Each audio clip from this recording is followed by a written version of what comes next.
Our country, sweet Mandela, our country, that God gave us this country. Tell Liberia, that God gave us this country. We are calling on everyone here to come and pray for this country, Liberia, God gave us this country.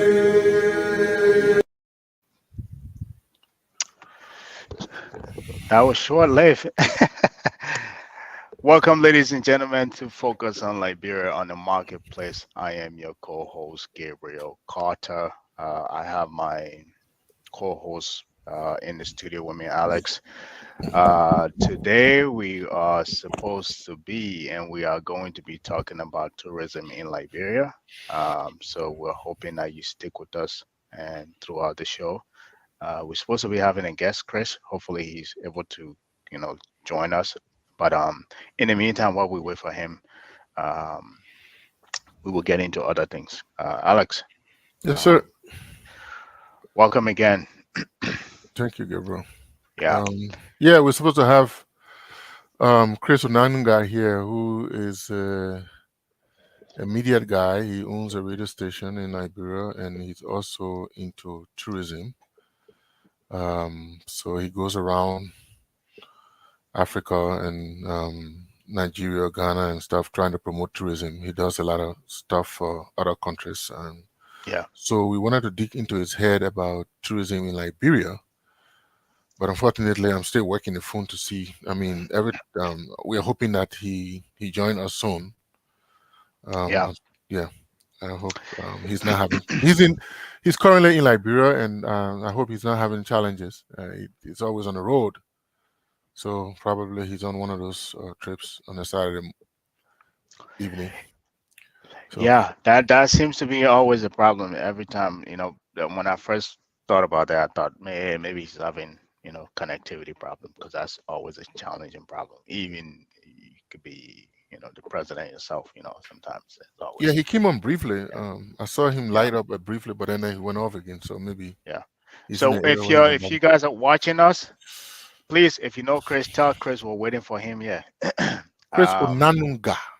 Chris Onanunga, please tell him Yes. that we're waiting for him. And while you're doing that as well, share the podcast and bring your questions and your statement. As we always say, we always try to read your statement and questions as well. So, um, thank you for joining us. But Alex, before we dive into, the tourism business Hmm. in Liberia, I'm sure you've heard the scorecard just came out, and I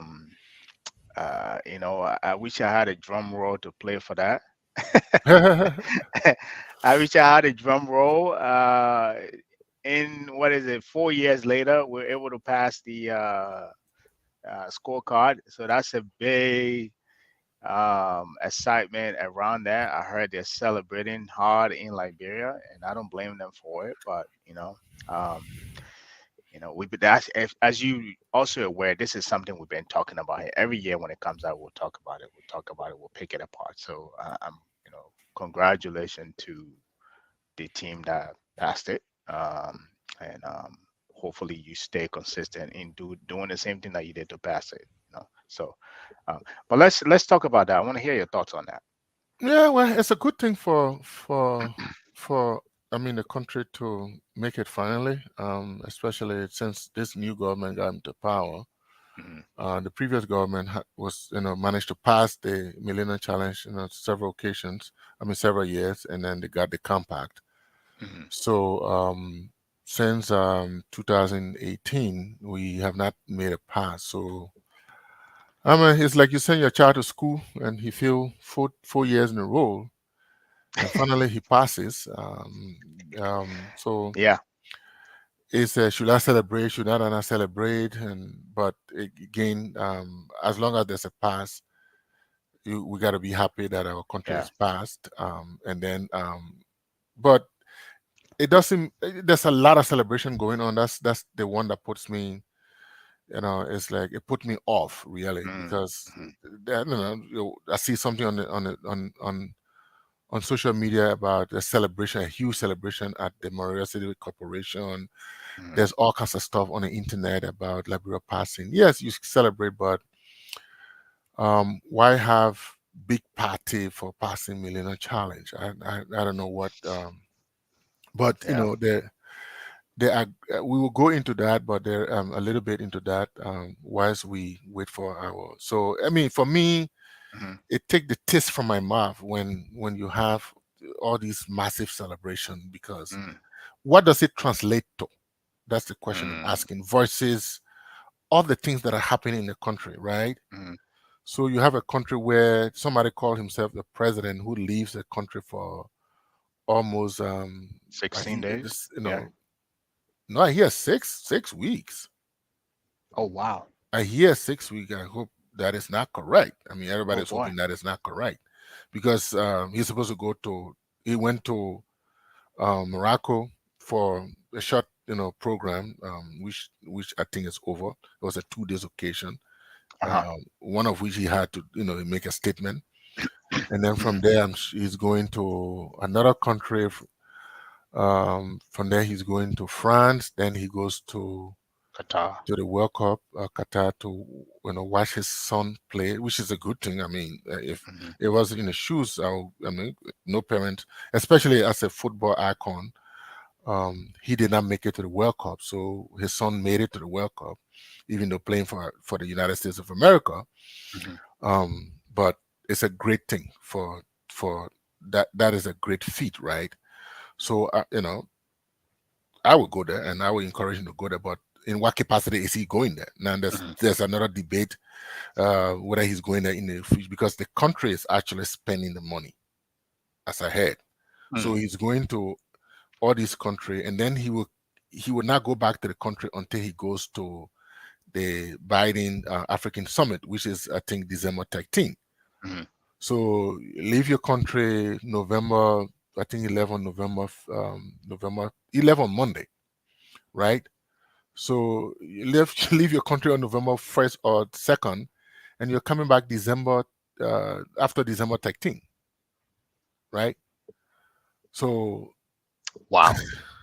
yeah, because the Africa Summit in the United States is December 13th, and the World Cup, the US, I think they're playing on November 23rd.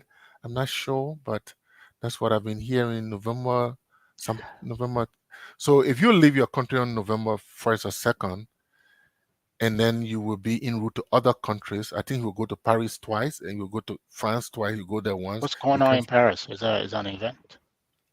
That's the question. I was listening to one of the online station. I think it was Spoon, and they were having that conversation, and I heard one of the government official on that speaking as well. So he was trying to give the breakdown of the That's still. countries and Yeah. what he's going to do there. And but the question is, and they're talking about promoting this Africa something cooperation, and there is nothing tangible to say he's going to this particular thing that will bring something to the country. So tangibles to the country. So the question is, and then he's taking a big delegation, of course. So one Mm-hmm. of the question was, if he's using the country money, is he officially invited as the head of the country to the World Cup? Mm-hmm. And then I think one of the senators asked a question online, but to date, that official invitation has not been presented yet. So if he's not going to, if he was not invited as the president of the country to go to that program, then he's going in a personal capacity, which is a good thing. And then he should be able to fund his own trip. I'm sure he Right. has enough money to fund his own trip, Right. right? So now that's one thing. Then we're talking about um, rising prices in the country. Mm-hmm. You're talking about, the last time I checked, I was in Liberia in 2019. The price of a 25 kg kilogram rice was around $13. Yeah. Recently, it was hovering around $14 to $16 a few months ago. Now it's around it's $35 because I know people have been I've been sending money to family members. Mm-hmm. I mean, multiple family members, and they say the Rebecca rice is $35. So it's moved from $14 the last time I sent money, and then now it's $35. So it's double, right? More, in fact, more than double. But meanwhile, our inflation and then the price of gas is almost $7. It's $6 and something cents in US dollars. Transportation have gone up, but yet and still we're celebrating the fact that our inflation is in single digits. So I don't know, Gabriel, you guys are the economists. I don't know how economics work, because you go in Ghana right now. Ghana is inflation is around 30%, and the Mm-hmm. prices in Ghana are high, right? Mm-hmm. Mm-hmm. Even though, according to discussion I had with some people, comparatively the prices, even though Ghana's inflation is 30% and the prices are high, but comparatively in Liberia, some price of basic commodities like gas is Mm-hmm. lower in Ghana than Liberia. Yeah. All right. You live in the United States. In the United States, we're struggling with inflation issue, and inflation is on this midterm elections ballot, It's right? global now. It's a global So, thing and now. it's global, Yeah. Yeah. right? You look, but yet and stay in our country, we're doing single digits, but then the prices of goods are. I don't know what economics is that. I don't know whether it's weird economics or when inflation is high and prices. I mean, Ah. inflation is low and prices of goods are high. I thought it should be it should be parallel. You're right. Yeah. It should be parallel. eh, I mean, But yeah, we passed inflation, so we're celebrating that the matter. listen. Let me tell you something. Yes, to pass, and that's because you just made a comment that we pass inflation. Remember George Bush when he came to power? He said no child left behind. Yeah. That whole policy of no child left behind, right? Hmm. That is a good policy and all. That's if you put the money behind it. But what it also does is sometimes the teachers will pass the kid even though they know the kid is not earning a grade. So you just because you just pushing people through. So it when you say even though the past inflation, Hmm. I don't think necessarily the numbers that they give those uh partners in terms of inflation, those partners didn't come up with it. They got it from the government. So they got those things from the government. And this is one thing I think Alex, you yourself and Larry are always, talking about here that, the data integrity from the government, nobody trusts that. And I think you alluded to some of that. I think we all do. We're all we kind of scratch our head if you look at the economic data. Like you said, they're supposed to be parallel. If there's high prices, that means there's inflation, right? Hmm. Um, we don't have anything going for us to say, okay, this is the reason why that's keeping the inflation down, or that could explain for one of the reasons, even if the inflation is down, the reason why it should be down. So um, that is, I mean, that's I think that's where I want to leave that at. It's just the number that I don't know, the Minister of Finance gave the operating partners to as to what they think their official numbers are for inflation. But technically, nothing is going like inflation right now is a global thing. There's It's everywhere.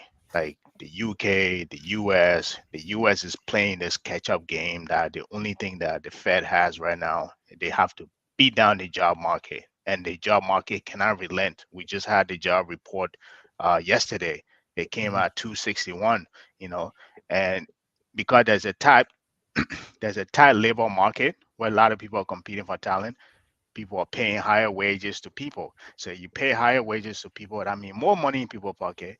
Those people are spending more money. So it's Hmm. like this cycle that they're in. So it is a global thing. And you would think that this is something that is impacting Liberia as well. I mean, as you said, Ghana is impacting Ghana. So, um, and sometimes I don't want to keep beating down the dead horse, but But none of us, I look at our personally inflation. don't trust the data that they give those people in terms of the inflation data. Um, Um, and I think the last time we look at that, they usually give a reference to say these numbers came from the Ministry of Finance, the Ministry of Finance. So that means these are not numbers that we ourselves were able to calculate. So yeah, Yeah, but the I people would don't leave it create on the number themselves. I mean, there are different institutions that produce these different elements of the scorecards, but that. Right. again, they take the information from the country, and Yep. there is some level of verification that is done, but largely because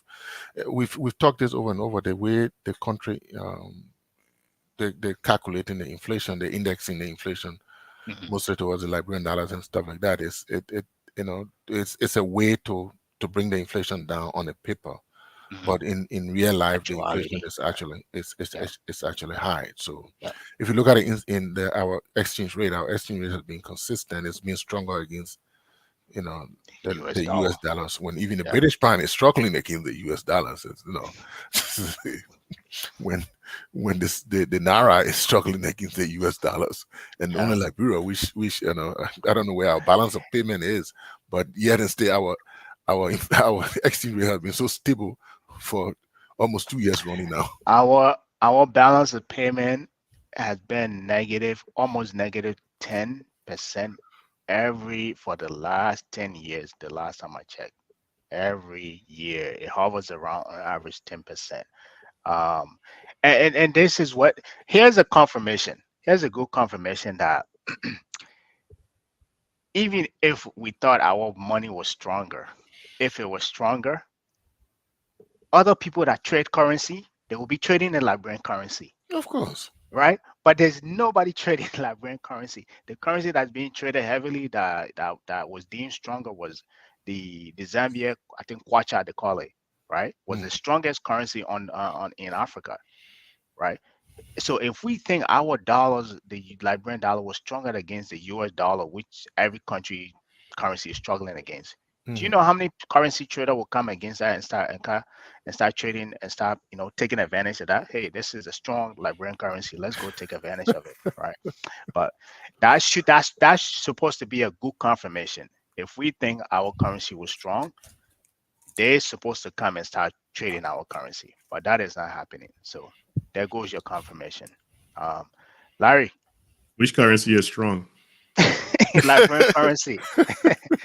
We're waiting for Chris, and so we were just talking about the scorecards, and I think Alex was talking about the reason why he doesn't trust the data that we pass inflation on the scorecard, and um, by the way, we passed the MCC scorecard. So I heard there's a lot of jubilation going on, um, and so that's why we were just diving into that. And Alex said he doesn't trust They're the only right. they're only happy because they don't understand what the MCC is all about, and Yeah, they're using it to disguise their 48 months of absolute failure. But that's another story.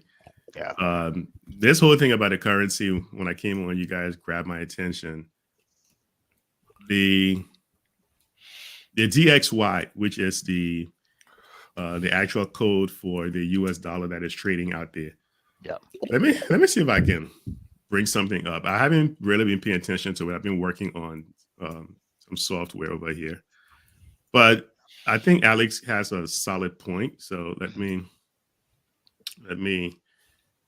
let's see if we can take a look at this currency, because the Liberian dollars, and I caught just a tidbit of what you were saying, Gabriel, at the end, Yeah. that if the currency was so great, people would be trading it. Yeah.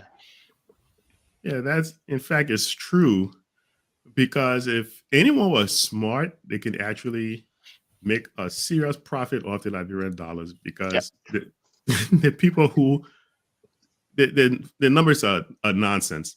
Right. Let me see if I can That's find given a. if it were actually indeed strong, right? Mhm. Yeah, If it was given it was strong, strong. Yeah. right? They would have traded it. But that's for me. I brought that up because I think that is a confirmation. You know, if So you while think, while Larry is looking at that, let me just kind of I just yeah, got go the ahead. scorecards. Let me just kind of look. So yes, it was as we're saying, while Larry, until Larry can find that, as we're saying, Liberia has passed the score, Liberia, and then the fact that we're celebrating, even though during the previous government we consistently passed 10 of the areas, Yeah. and this year we passed 12 of the areas. So it's like, oh, since 19 we have not passed 12. This is the first government that passed 12, and because there are 20 indicators. They call them indicators. So there are 20 indicators. You have to pass half, at least half, in that, and then you must pass control of corruption and democratic rights. Okay. And I always say that control of corruption, Liberia has always passed control of corruption, even though our country corruption is endemic in our country, it's permeated our society, but we continue to pass. I will say this again. I always say it. There are two types of compliance. There are technical compliance, and there's effectiveness compliance. Technical compliance means you got the laws. We have the laws. You have the institutions. We have the institutions in terms of corruption. Democratic right, the same thing. We have the election commission. We've had elections, right? Our elections have not gone into chaos, right? Into serious chaos, never. Or in a sense, 2005. We've had successful elections. We had everything. I mean, even though there's some nuances here and there, but hey, we've passed. So obviously we passed. Any country that has election commission, is staffed, and has not successful election, you will always pass. So since 2000, since millennium started, we have never failed democratic right. Corruption is the same thing. We have all the institutions. We have the General Auditing Commission. We have the LACC, the Liberal Anti-Corruption Commission. We have the Internal Audit Agency. We have the Financial Intelligence Agency. We have all that, and they have been staffed, right? They're conducting their work. So that's technical compliance. Okay. In terms of democratic right elections, we've been effectively compliant as well. But so that's 50%, 50%. We're doing more in democratic right because we're having elections, county elections, representative elections, senator election. We are having those elections, and nothing has been blooded, nothing has gone wrong. All right. We're using the court system. Like 2005, we went to the court system, and they delayed the election a little bit. So that shows that we are doing what we had to do. But corruption, we are not effective because we are not utilizing the audit reports. We are not taking cases, a lot of cases to court. We are not winning cases. We are not confiscating properties back to the states. That's at the end of the day, that's the highest point of fighting corruption. You have to, I'm not praying for people to get, you indict somebody, take the person to court, and get the property back, the property that is instrument of the crime.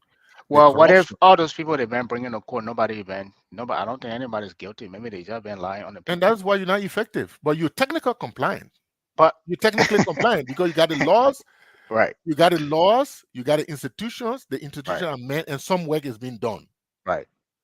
But effectiveness is where now the corruption money, like the last time they formed this asset recovery something that was led by the Solicitor General, the former Solicitor General that was put on sanction, Serena Cephas. That was a good place, right? And they said they were going to get back more than $2 billion worth of stolen asset. If you'd done that, if that institution was effective and people were going to court and you actually was going to confiscate and get back property, that's effectiveness. Right. So even though the country is passing because the country is technically compliant, but the country is not effectively compliant because the rest of the things that's supposed to lead to confiscation is not happening. Because you form the institutions, you form the law, you take them, you stab them in the back, right? You go in the back and you stab them in the back for them not to be effective. That's exactly what CFO used to do. So yes, Larry, we will pass. We'll right. continue to pass. As long as we have GSC, as long as we have IAA, we'll continue to pass corruption. So I'm not going to celebrate when 3 of your officials have been sanctioned by a foreign country, and you have not launched an investigation to take them to court and for them to prove themselves, to have their day in court to prove themselves guilty. I mean, not guilty, or for the country to prove them guilty, to have the U.S. government assist that process. If that is not done, that's effective. That's not effectiveness. Right? So again, we'll continue to pass corruption. Then on the other indicators, we pass inflation. On the economic freedom, we pass trade policy. We pass gender in the economy. We pass land right and access. We passed this. We've always passed land right since we had the land commission. Again, that's another institution. The issues about land are being talked about in the country, and people have recourse in terms of if your land is taken, you can go to the court. So that's something.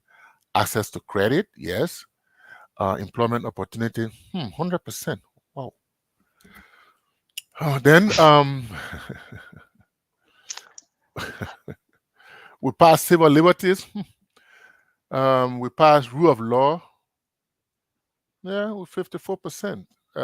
Freedom of information. Yes, since freedom of information, since we passed that act, that Freedom of Information Act, and yes, some level of freedom of information. So we have a high score here because that is ongoing. It's been going on for years. So health expenditure. So that means we're putting a lot of money into health.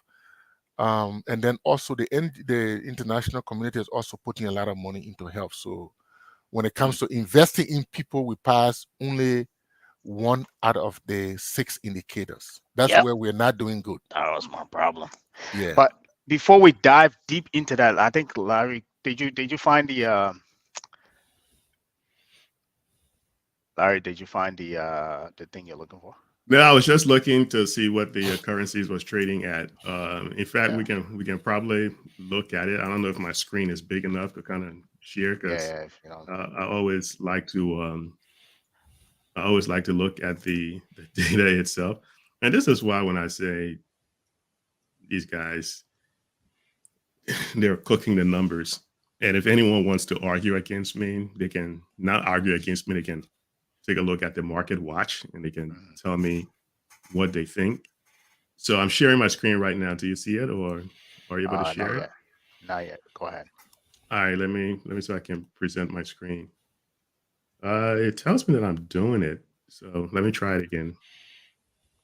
Can I present the screen too? Yeah, so let's live done and then you can do that. Okay, so all right, so I see it. This is it. Right? Okay, so this is directly off the Market Watch website, and I'm not even going to get too sophisticated. So DXY is the symbol for the US dollar index, right? And just looking at it over a period of 1 year, you can see how the US dollar has gained strength, which kind of makes sense. US dollar has gained strength over the past year, let's say starting from the end of January. All the way up until most recently, you can see the trend line.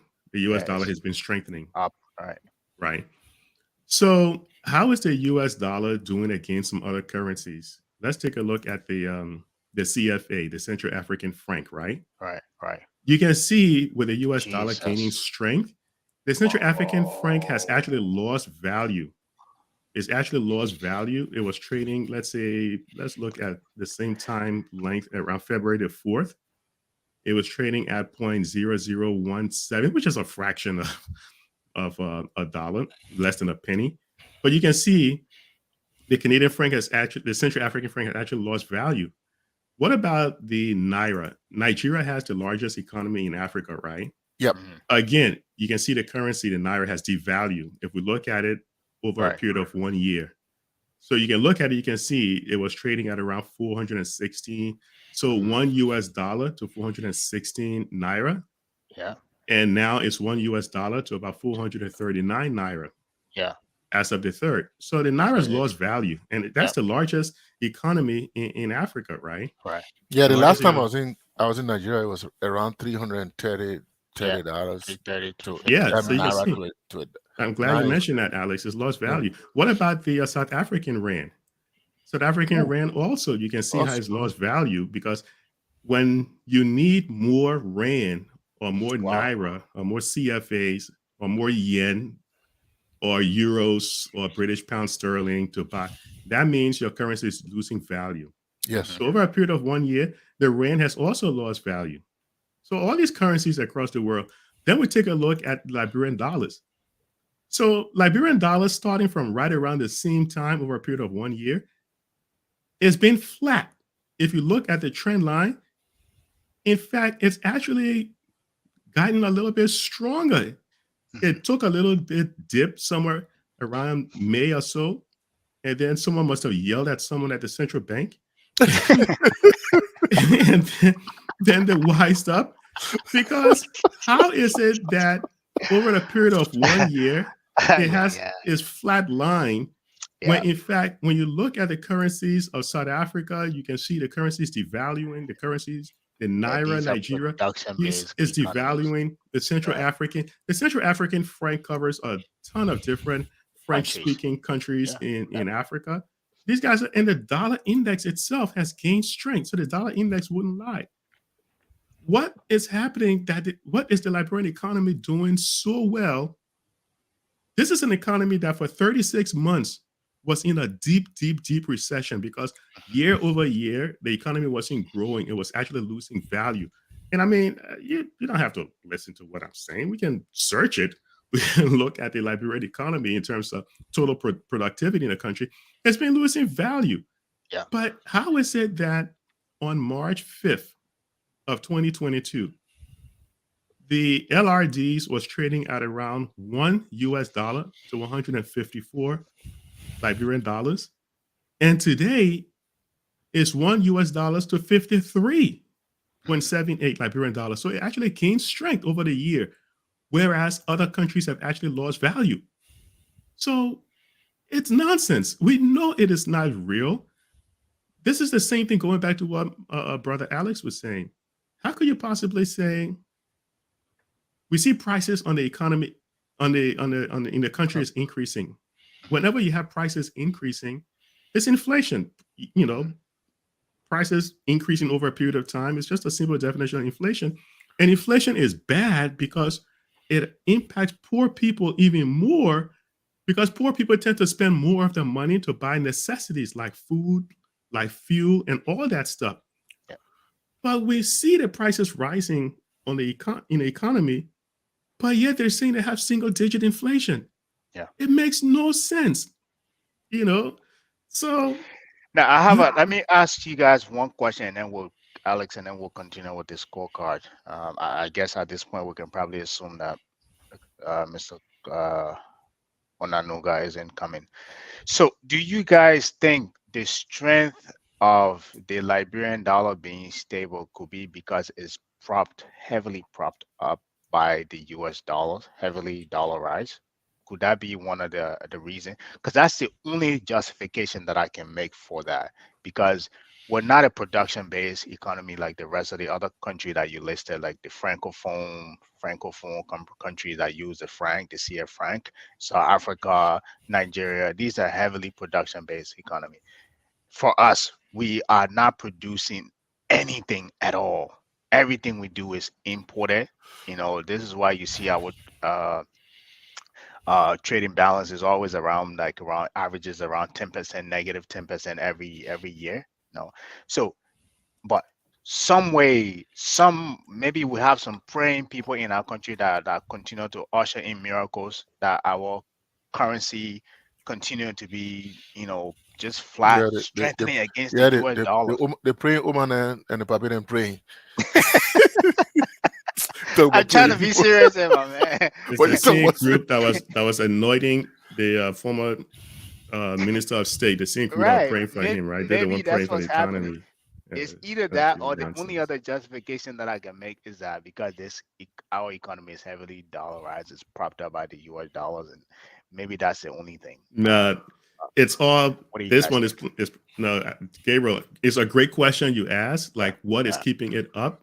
The only right, thing that is keeping it up is some type of a voodoo economics. It's yeah, all crap, right? Because the last time one of the largest economy over in Central America, the largest economy, which is Brazil, when their currency, the Brazilian real, when their currency was kind of weakening against the US dollar, they decided, and the only thing you can do, which is why you have mop up exercises, the mhm, only thing you can do is to actually sell. You have to sell a ton of US dollars, or maybe even buy some reals. You have to yeah, sell a ton. But Brazil didn't succeed because Brazil doesn't have the capacity. They don't have that kind of money. yeah, You know, every country out there keeps a certain amount of US dollars at the the Federal reserve. Reserve Bank in New York, Yeah, right? And that's to help with balance of payments. That's to help with situations like this. There are 12 Federal Reserve banks here in the US. The main one, which is in New York, is where every country will tap when they need to either get some US dollars and sell it in order to strengthen their local currency. mhm, So if Liberia was actually manufacturing stuff, it wouldn't be so bad having a devalued currency. It's a good mhm. thing, in fact, if you have a weak currency, if you're Yep, manufacturing, right? yep. It's actually good. This is why the China. exactly the Yep, Chinese yen renminbi. This is why these guys are playing games and devaluing the currency because they export a lot and makes their yep, products cheaper overseas, yep. right? Liberia doesn't manufacture everything. So because we import a lot and we have to pay for those things in the local currency of the country we're getting it from, So it it makes it becomes even more extremely expensive. expensive. Yep. Yeah, we don't have anything in the central bank. Recently, didn't these guys just get some money from the IMF to help with balance Yeah. of payments? No, there's nothing. There is no data out there to substantiate why the currency is strong. Yeah. The people running the central bank are either clueless. The people in the finance ministry are either. I would like to see what they're using to crunch the data. I can Mhm, bring up something right now, write a short code, and take a look at the data and say what these guys are doing is nonsense. mhm. It makes no sense. That's why Yeah, sometimes I I was look trying at to play Liberia, I'm devil's frustrated. advocate, I was trying to play devil advocate. No, but No, which Gabriel, is fair, which is absolutely good. Yeah. Gabriel, that was a good question. I mean, Yeah. and it's Your you thought. know it's good that Larry brought on the charts and we're able to see the movement of the currency. And at least he was able to validate what I've been saying over and over about the currency. I mean, the inflation, the exchange rate sort of has been, flat for some time now. Yeah. We know that you do simple arithmetic, all right, math, numerator and denominator. So you can play with the numerator for you to get the quotient, right, which is the answer, Right. right? Yeah. Correct. The desired result. So you can play with whether you want to use the Liberian dollar as an index or you want to use the US dollars as, So that's a deliberate, act that Yeah. we've, other people have come on other shows that we've had talking about inflation. They've validated that. Mhm. Different discussions we've had, even in Liberia, different groups have had different argument and debates and the way the calculation is done is skewed more towards the Liberian dollar so that it brings the inflation down. So Mhm. that's calculation. When it comes to the exchange rate, Mhm. I know for a matter of fact, and sometimes I I try to be careful with what I say because of the kind of work I do, but I know for a matter of fact when the whole Larry mentioned map up, when our whole 25 million dollar map up process was done, Uh-huh. even though it was shooted with money laundering and other stuff, but Yeah. there was one fact, one senior government official I know because the Don't mention reason, him. Right. the reason why the exchange rate is flat it's a deliberate it's a deliberate act. Okay, so it's confirms what Larry is saying that Yeah, they're it's a deliberate booking. act Right. Right. Okay. because it's like the exchange rate, all these economic factors are controlled by market forces, whether it's inflation, whether it's exchange rate, are controlled by market forces, how the market Absolutely. forces work. Yeah. So in the past, during the previous government, the market forces control the exchange rate. Right? Sometimes we call it cartel, the cartel and all that stuff, they control. So you joining Eugene now? Eugene Fagon. Anyway, sorry for interrupting you. Go ahead. Yeah, that Eugene Fagon, I got hot. I mean, he's on fire. I think another song should be coming up pretty soon. We tired with that. We're tired with this song. Yeah. So the song will be titled "You Helping Me." That's Eugene Fagon new song coming up. Yeah. No, I agree. So, but the question it is it's so when you deliberately provide what those people, those high level business people who control the market, when you provide what they need, when you deliberately provide what they need, it can sort of make them to back off. Yeah. And judging from the $25 million map or what happened there, and I believe that it's the same thing that is being continued. That's why the exchange rate is flat. It's a deliberate, person to person interaction that is keeping that low. That's my belief, based on what I know. We're gonna stick to that $25 million map up. Yeah, based on I agree with you guys. I agree. I mean, I think we all know this. I was just trying to look at the other side of the coin to say, hey, let's give them a little benefit of the doubt here. Let's look at it. I mean, something, they got to be doing something, but you guys are right, and that's exactly what it is. No, you're absolutely correct for doing that, Gabriel, because it allows people to think through the answers they're giving, for people who are watching the show to say, well, there could be some other reasons why this is happening. So we can explore that option as well. So, I mean, that's why I love the way how you approach these conversations. It's always good to be like a devil's advocate whenever you're having these conversations, because if we all sat in a room and we all said something and we all agreed, that's dangerous, right? Because we can all walk off a cliff without anyone contesting the argument. So it's absolutely perfect for you to say what you're saying, and that makes I really appreciate that. No, perfect. So, Alex, back to you. Do you have the MCC stuff? Yeah, you're trimming on that one. Let me see. Yeah, I know that's the tech guy behind you there. You read that, so he'll probably direct you. Let me do present, right? Okay. Yeah, excuse me, my people. And let me land it on. So screen share. Yep. While Alex is trying to figure out the technology, let me put a few things in the minds of the people. Okay. To understand why this MCC thing is really not all it's meant to be. Think carefully. The last time Liberia won a compact, right? So there are a couple of, and that's just Liberia. We can look at other. You see, the best way to actually understand this thing is to kind of compare the impact of the compact. Is to actually appreciate the impact that it has had on the Liberian people, because it's really meant to reduce poverty, right? So the best way to kind of understand it is to really look at what other countries have done with their compact, because it's crazy that Liberia won a compact, and then in 2021, the United Nations come out with a report saying more people have entered poverty.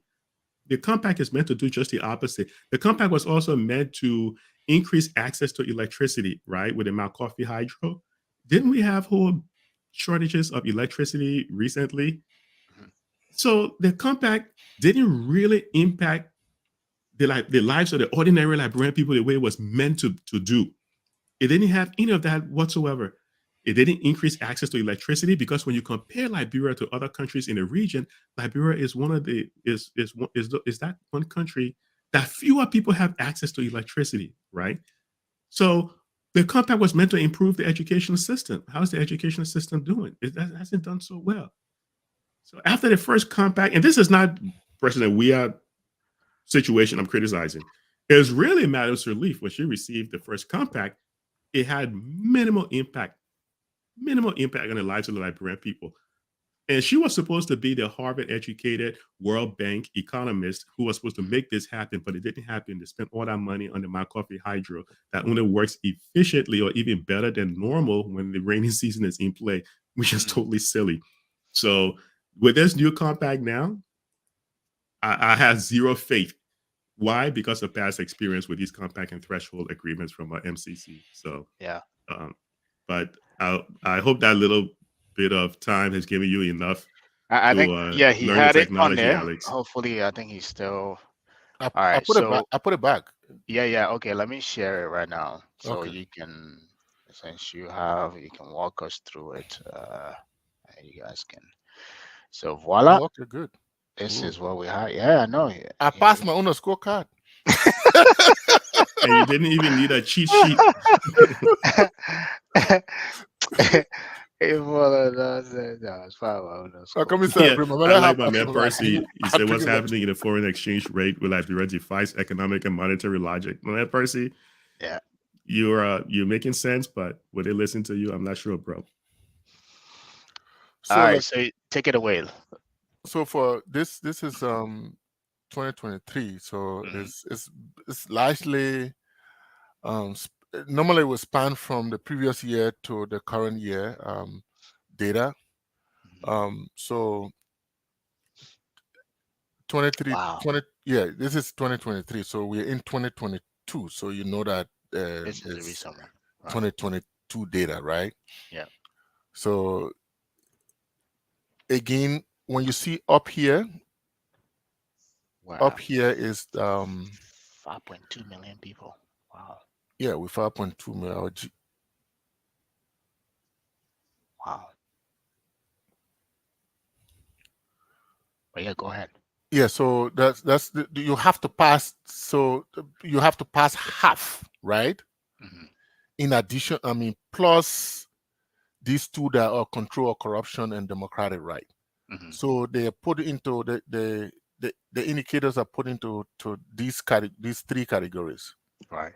economic freedom, ruling justly, and investing in people, right? And under economic freedom, these are the different indicators. Fiscal policy, right? Of course, the way we do stuff mostly at the Ministry of Finance, right? So this one we didn't pass.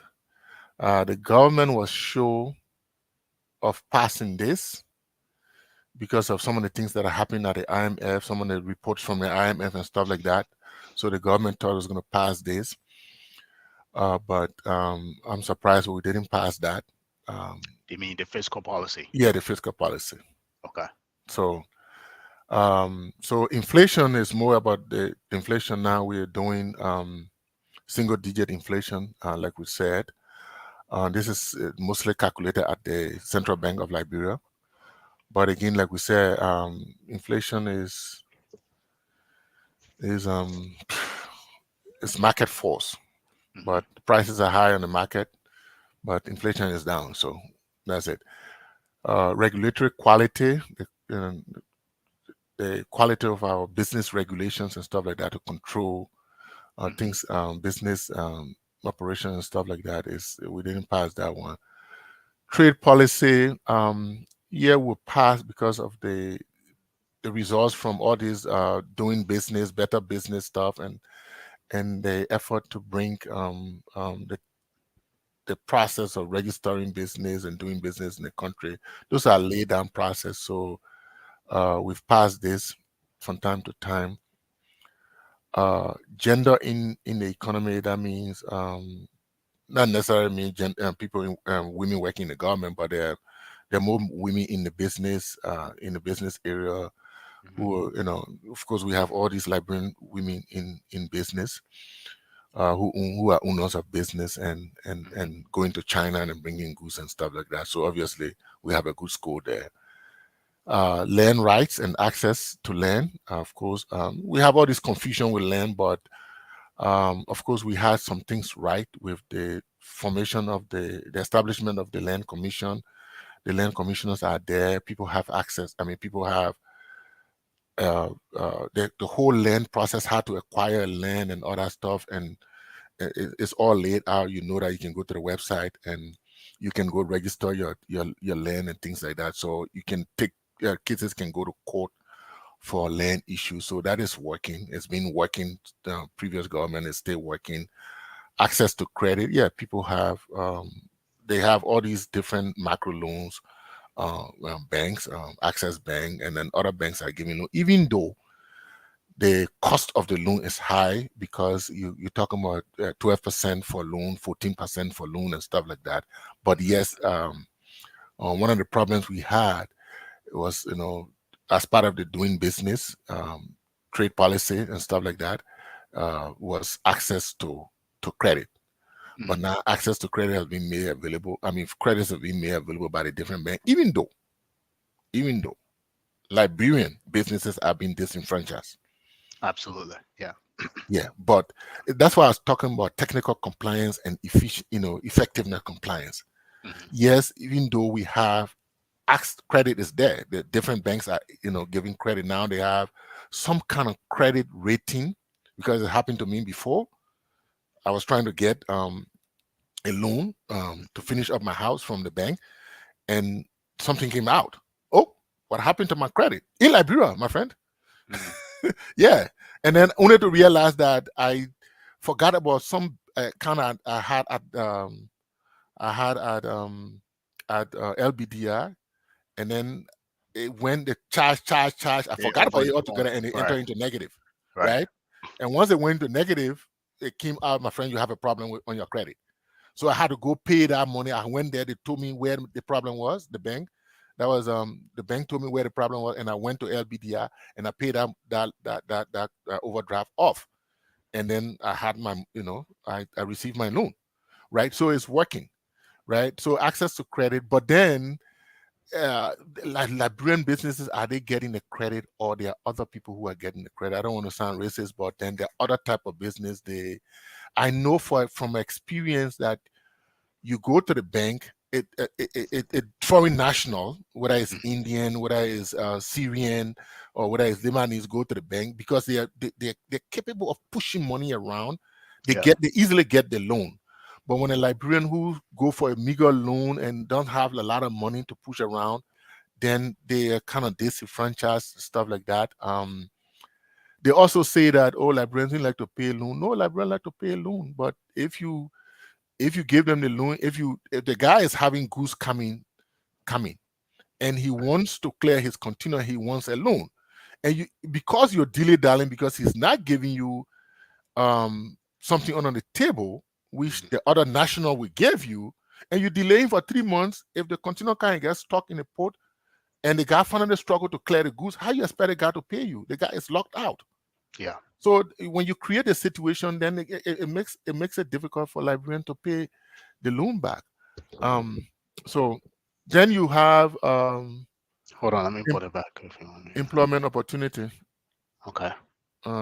So now I think we're under the investing in people, right? After that. Yeah, no, after that we'll go to investing in people. I mean, anybody can chime in. Right. That's what I'm trying to do.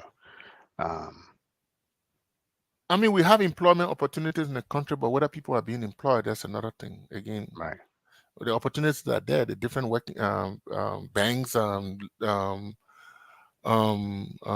cell phone companies, and I mean government, everybody.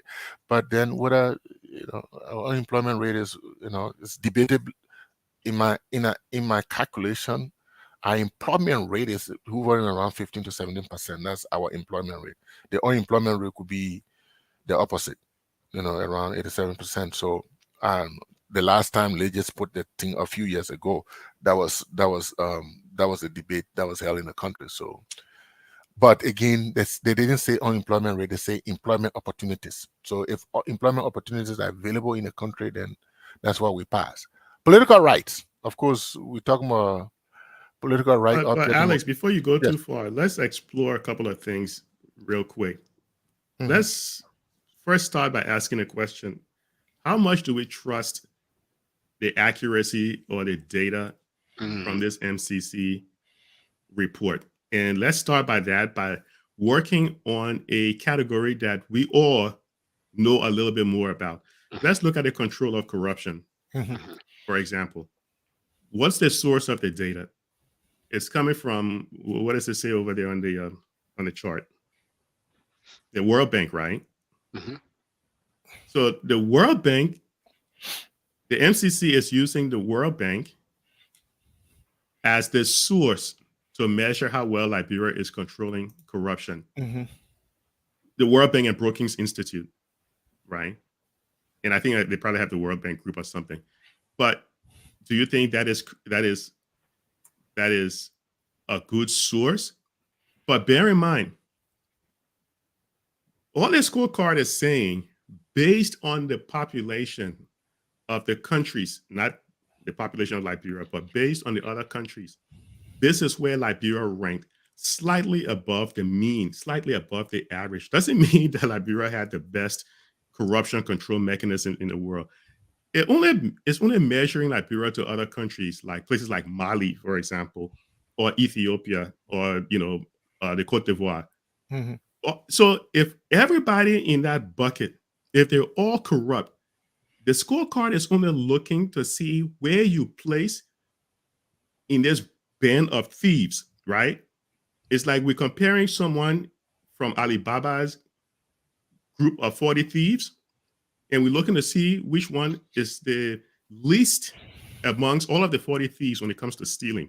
That's what the scorecard is actually doing. It's not like saying you're measuring Liberia with the Icelandic countries, because we know when you look at Transparency International, it would have been great if they used Transparency International, right? Because if you look at Transparency International, a lot of the Icelandic countries, the Norway, the Sweden, all of those countries tend to do extremely well in terms of managing corruption, right? So that's all this stuff is saying. But my question is, do we trust the World Bank to have the tools, or even Brookings Institute to have the tools necessary to measure corruption in Liberia? What do you think? I mean, that's a good point, because if you look at Larry, if you look at technically, that's the reason why I respond to the issue of us passing corruption the way I respond to it, because technically, if you look at the way the countries are evaluated on control of corruption, they look at a number of things: the prevalence of grand corruption and petty corruption at all levels of government. Now, grand corruption is big money corruption. Petty corruption is such as, bribing people to get your paper pass, $10 here, $20 here, $50 here, $200 here. Then the other thing, they look at the effect of corruption on the attractiveness of a country as a place to do business. That's I don't know whether we're doing well on that one. The frequency of irregular payments associated with import and export permit, public contracts, public utility, tax assessment, and stuff like that, right? Then another one you want to look at is nepotism, cronyism, and what do you think? patronage You think the World in the Bank is civil a service. good place to go if you're looking for data on how well a country is managing corruption, compared to, say, for example, the U.S. State Department? If just by looking at this one thing I just read, nepotism, cronyism, and patronage, it would be hard. In the civil service, it will be hard. But then again, they say in the civil service, because appointments are not within the civil service. I mean, presidential appointees are not within the civil service. So is nepotism and cronyism going on and patronage going on in the civil service? Probably not a whole lot. This is where I have a problem, because when you look back at previous statement, remember there was a statement the U.S. government put out that said it's better for people to be corrupt business people now. If they wanted to operate, they're better off operating illegally, paying bribes and stuff. They wanted to survive than to operate in a legitimate sense. Bear in mind, this is a government that you had a representative from that sits on the I think it's the foreign relations, the committee that has to do with I think it's the foreign relations, the foreign policy committee, Representative Chris Smith from New Jersey. Remember now, he reads intelligence report. And he classified the government as being a kleptocratic government, one that comes into power to simply steal. The State Department puts out reports in terms of corruption. The State Department collect a ton of sensitive data on a lot of countries. The State Department put out a report in terms of how the country was operating. The State Department sanctioned high-level government officials. I believe there's a total of 17 entities, 5 individuals and 12 different entities on the special designated nationals list in Liberia. There's a lot of companies that has relationship with Hezbollah, a lot of the terrorist funding organizations that are operating in Liberia. And then you have 5 individuals. Correct me if I'm wrong, Gabriel. I think it's Barney Sherman. It's Prince Johnson. Yeah. And then those 3. And then the 3, McGill, Cephas, and Traore. Yeah. So with all of that being said, this card is only saying out of all the countries who are eligible for the compact, Liberia scores slightly above, which tells you how bad the other countries were in terms of corruption, right? When you have countries that are having consistent coup d'etat, right? People within the government are performing coup d'etat on the government they're a part of. A coup within a coup. These are the people that Liberia is being compared to. And we're competing with. All right. Exactly. That's how bad. So people shouldn't look at this thing and really celebrate. You know, that's like 10 of us are in a class. Teacher give us an exam. You need 100% or you need 70% to pass. Everybody in the class scored 30. The person who scored 40 start running around celebrating. Oh, my man, I do the exam. Exactly. Listen, you scored 40. That's only because the rest of us failed in the class. Doesn't mean you did well. You know, but people don't understand it. They celebrate, you know. All the man know he passed. Like all the man know he passed. That's all that matters. My old man can say, win, I win. What did I win? 0 said I win. So that's what it is. Because look at where they are on the bar that Alex, my man, was showing. They barely passed the mean. That would have you thinking, if I really took the time and sat out and I pulled this data into one of my analytics software and wrote a code, I would see how bad all of the other countries are doing, right? So they shouldn't get carried away and start celebrating, because the World Bank, in fact, they didn't really dissolve this World Bank. You know, these supranationals like the World Bank, African Development Bank, Asian Development Bank, these people, they need to be dissolved, because if they were in like a corporate space, they would have failed by now. The World Bank, when they first started out, they were called the International Bank for Reconstruction and Development through the thing that happened in New Hampshire, the Bretton Woods Agreement. The World Bank, after President Nixon decided to stop using gold, I think it was back in 1971, the World Bank re-emerged and changed itself to start lending money to poor countries. The World Bank is making a killing based on the interest rate they're collecting by lending money to very poor, mismanaged countries. These guys, they're really, if they were like JP Morgan Chase, one of the investment banks, they would have been out of business a long time ago, because that's how bad they operate, you know? So we shouldn't just sit there and kind of celebrate nonsense. Liberia needs to change the way they're thinking. We have, on a per capita basis, we have more natural resources than the United States, than Singapore. Hong Kong is just a rock. We have more resources, but why? We put in place people who don't want to be in power. They take what? How long they're going for? They're going for. I think someone says 5-6 weeks. 6 weeks. Holiday. Yes. Yeah. It's a joke. Yeah. No, I mean, to add on to what you said, I agree. I share your sentiment with regarding the World Bank and all these institutions, that if there were any private institution, you know, they would have, you know, dissolved by now. They would have went bankrupt, but they're not. So, and in terms of initially what they were formed to do, I usually refer people to the thing in Sri Lanka where those people were protesting, right? And I think they end up changing their government there. So what initially, and this is thing that people don't put out, that don't come out there, because they have a good way of suppressing these kind of things from coming out. So the underlying protest in Sri Lanka is because the IMF, right, and the IFC, those funding institution, were lending money to a bank like these microfinance institution, and they knew those microfinance institution were exploiting people, especially women. That these people were taking people land, they were forcing people to sell their land to pay those money, right? That was the biggest underlying thing that caused that protest in Sri Lanka, right? But Sri Lanka, you mean, right? Sri Lanka, yeah. But nobody talks about it, right? Nobody has talked about it, because they swept it on. There was a research done by this guy who actually brought it to the people attention that, do you guys know these institutions that you're lending money to? This is how they're exploiting women and people land and forcing them to do that. But they swept it under the rug.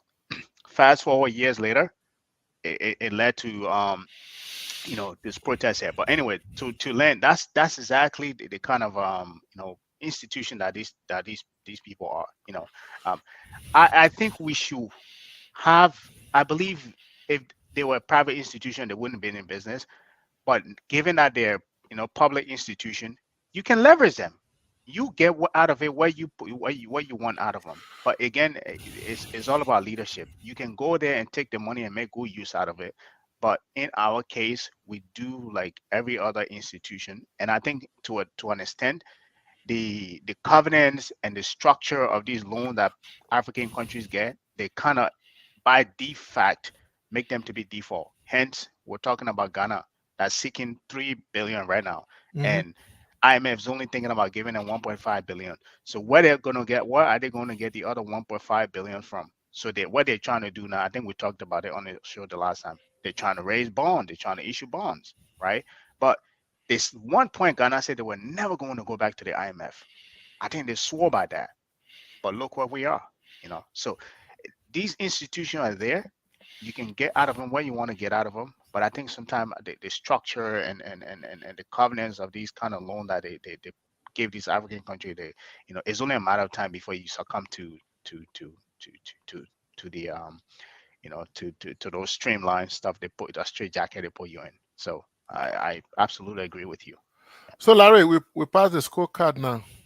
What next? Is the money dropping right away? Because somebody said just a side geek. Somebody said he was so excited, and he told his mom or this old mom in the area that, oh, Liberia passed the MCC Scorecard. Then the old man said, oh, so what time rest price coming down? Now, all she care about, that's all that matters. I care about you. Whatever. I care about you. Is what time price coming down? Rest, So, but I mean, what next? Because we know that during Manaseli government, after successive years of passing the compact, I think it was in 2014 that we got somewhere down 2014 or 2016 we got the compact at 257 million that we put towards electricity. Even though we stayed debating whether we should have gone do something different or we should have spent that kind of money on the way we spend it and whether it was spent properly and all that stuff. But again, we got that money, and then because after that process, like somebody said, because we have failed successively, so we didn't get additional money to continue to support that process, and now we're struggling with electricity, and hopefully with the renewed efforts, we are hoping that the electricity situation is going to improve. But the question is, are we getting money right away? And if we do get money, or when we get money, what is it? Do we need to pass success? I mean, like we need to pass next year, the following year before we get money, or what's going to happen? That we're going to get, because maybe we're celebrating because the mile will be dropping soon, the money will be coming soon. It takes time. In fact, if you pay attention to what's happening in Malawi, I think that's a sense that would give you a sense of how long it actually takes, because the U.S. Secretary, what's his name? Blinken or Secretary? Blinken. Yeah. The U.S. Secretary Anthony Blinken was recently over in Malawi signing agreements with the finance ministry to help with economic development as well. And Blinken laid out, he said, there's a lot of conditions attached to the money you guys are going to be receiving. The head of the MCC was there as well. It takes time. It doesn't happen overnight. So there's still some thresholds that have to be met. And remember now, the State Department is also going to play a role in Liberia receiving this money. This is the same State Department that's been looking at Liberia in terms of the level of corruption. So they want to make sure this money is not going to be stolen, like what happened with the what you mentioned earlier, Alex, the mop up, So and I was looking, I've been kind of peeking at some of the comments, and I see the comments here by D. I don't know if you want to put it up. I just spotted that comment by D that was talking about when I was talking about the World Bank. Said the Liberian government, sometimes they're getting the heads up about what the World Bank is up to. And D is making a good point, because if I remember correctly, the Doing Business Index, the Doing Business Index have been suspended. I don't know if you guys have been following that stuff, but the Doing Business Index was suspended because it was compromised. This is the World Bank Doing Business Index. And when you receive a high ranking, and the Doing Business Index simply has to do with how well it can take a company to start a business or something like that in your country.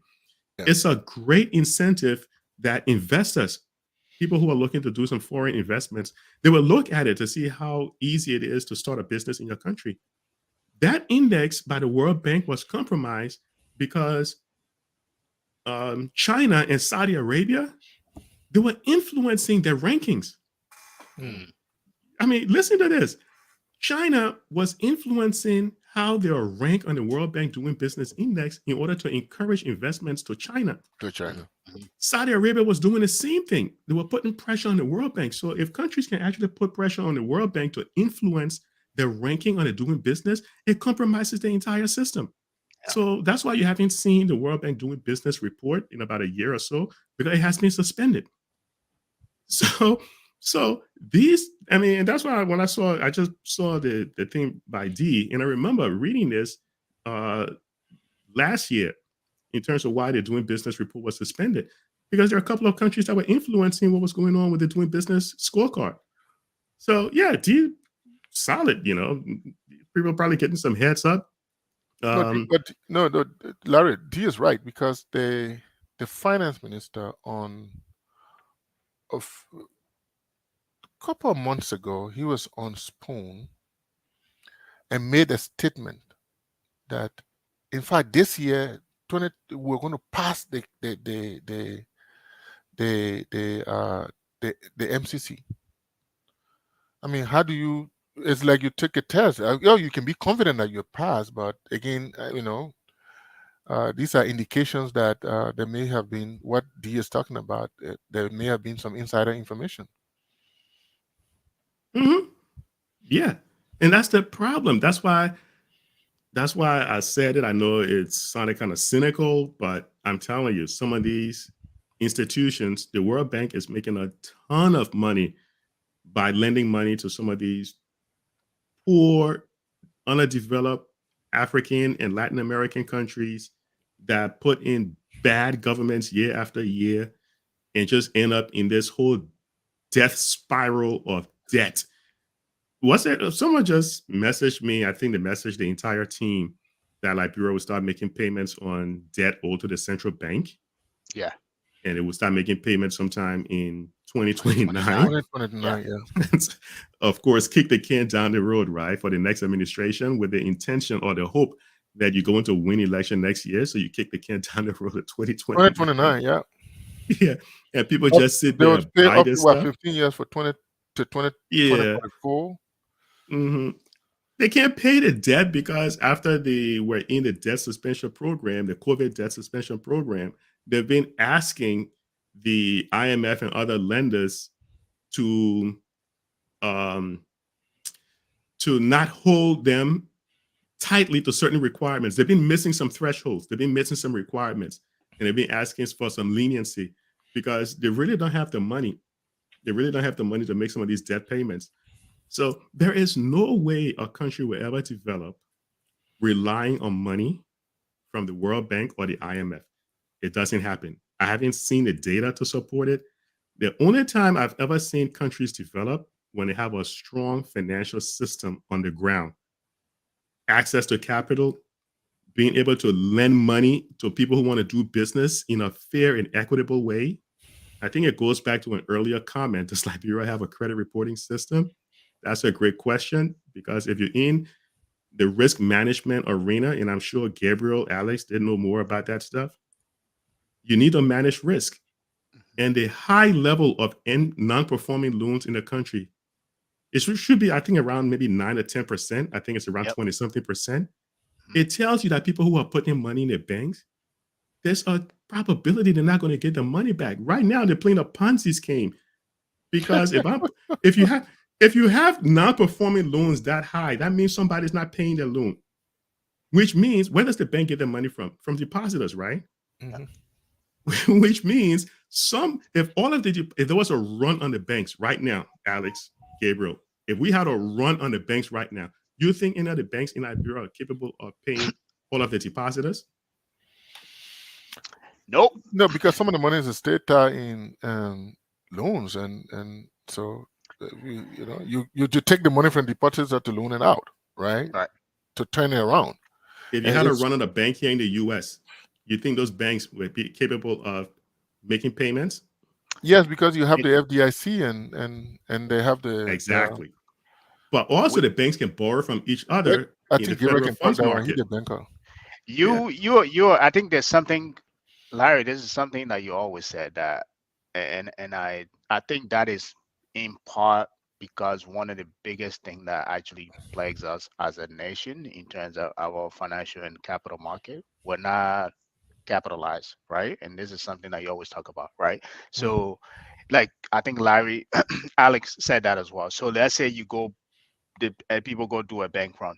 We don't have it. The banks don't have the money. Now, if they were capitalized, let's say liquid financial market, then then we will be able to, they'll be able to get that. But that's besides the point. The biggest point is that most banks in Liberia, and this is something I always talked about, most banks in Liberia are just deposit taking institution. Now, if you look at their balance sheet, they are highly leveraged meaning the level of debt they have compared to their capital reserve is very high, that the moment something happens, they're going to be insolvent, right? So absolutely not. If you do a bank run, people won't have money, and we don't have banks insurance insuring people money there too. So that's another aspect of it. Yeah.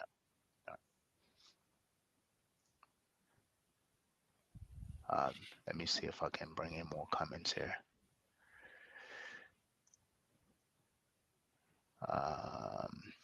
I think this is actually, let me start from the top here. Somebody was challenging on the validity. Okay, this is Gus. Gus said we passed the MCC scorecard once in 12 years. I think he said we passed it once in 12 years. I don't know what he was referring to. And he said, when else did UP pass? Yeah, Alex, this question is towards you. He said, when did the UP pass? When else did UP? I don't know who's. I don't know what is UP. Is UP in the Millennium Challenge? Unity Party. You mean the administration, the United Party previous administration, when the Unity Party passed. Right. I think that's what he was referring to. But anyway, Unity Party is the only administration that's ever passed the MCC. Right. Yeah. To answer that question, the previous administration passed successive years until the last 4 years when this new administration came to into power. So so to answer the question, the previous, I mean, I don't want to compare previous government and this government. I'm not in the business of doing that, but if we passed, I think from 2014, earlier than that, up to 2018. Then we started. For the past 4 years, we didn't pass, and now we're passing. So Yeah. Okay. So if he wants to compartmentalize that into which government and what government, then it's up to him. But I know so this we I passed will from 2014 up until 2018. Then we failed for the last 4 years. Now we pass. yeah. So I think for disclosure purposes, this guy is not Unity Party. He's CDC leaning. Even though he like to hide behind it. He like to hide Gus is behind a good friend of yeah. all of the different administrations, and he's Yeah. also a good friend of Focus on Liberia. Yeah. He helped establish our relationship with some of the radio stations on the ground. Yeah. But he is a free thinker. Yeah. Gus will not just take anything anyone is saying. So you better All right. come. You better come equipped if you're going to debate Gus. All right. So he said, where I think when we're talking about the celebration they were having, he said, where is this? Where are the celebration that they're having? And this is Jim Davis. He said November. Okay, so he's pretty much giving the timeline the president will be going for. Alex. All right. So Emmanuel here, he said, what if the MCC from the Americans didn't exist? Liberia wouldn't celebrate their own accomplishment. Actually, that is a great, way to look at it. What if that wasn't a thing to do? Will we not? This one is from, actually, this is Dennis. He said you didn't pay your bill. He said you didn't pay your bill. If you didn't pay your bill, do they cut your lights for 3 months? If you didn't pay your bill, they cut your light for 3 months. Now you pay the LEC. Now you pay an LEC, reconnect your light, and so you now throw a party, right? So you didn't pay your light bill for 3 months, and now you pay, and then they reconnect it, and all of a sudden you want to celebrate because you pay your bill, and Dennis, if you keep saying stuff like that, you're not going to make friends with the CDC. I'm telling you right now. Okay. That is so cynical and funny. All right. So James and Morocco. Okay. So somebody giving the countries that the president will be traveling to. He said Morocco to Algeria, and then France, and then Qatar, and then back to France, USA, and back to Liberia. So that's Morocco is there, then so they'll go to Algeria. Right.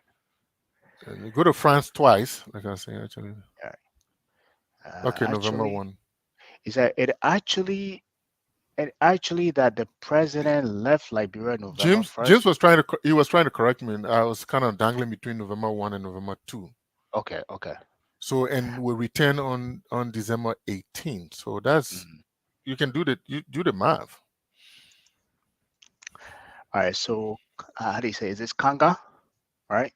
Expect the Liberian dollar to gain strength in December because incoming transfer will increase in December for Christmas.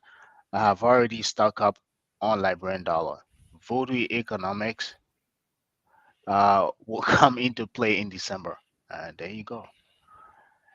I think that might be because of the people. I like what Kanga is saying.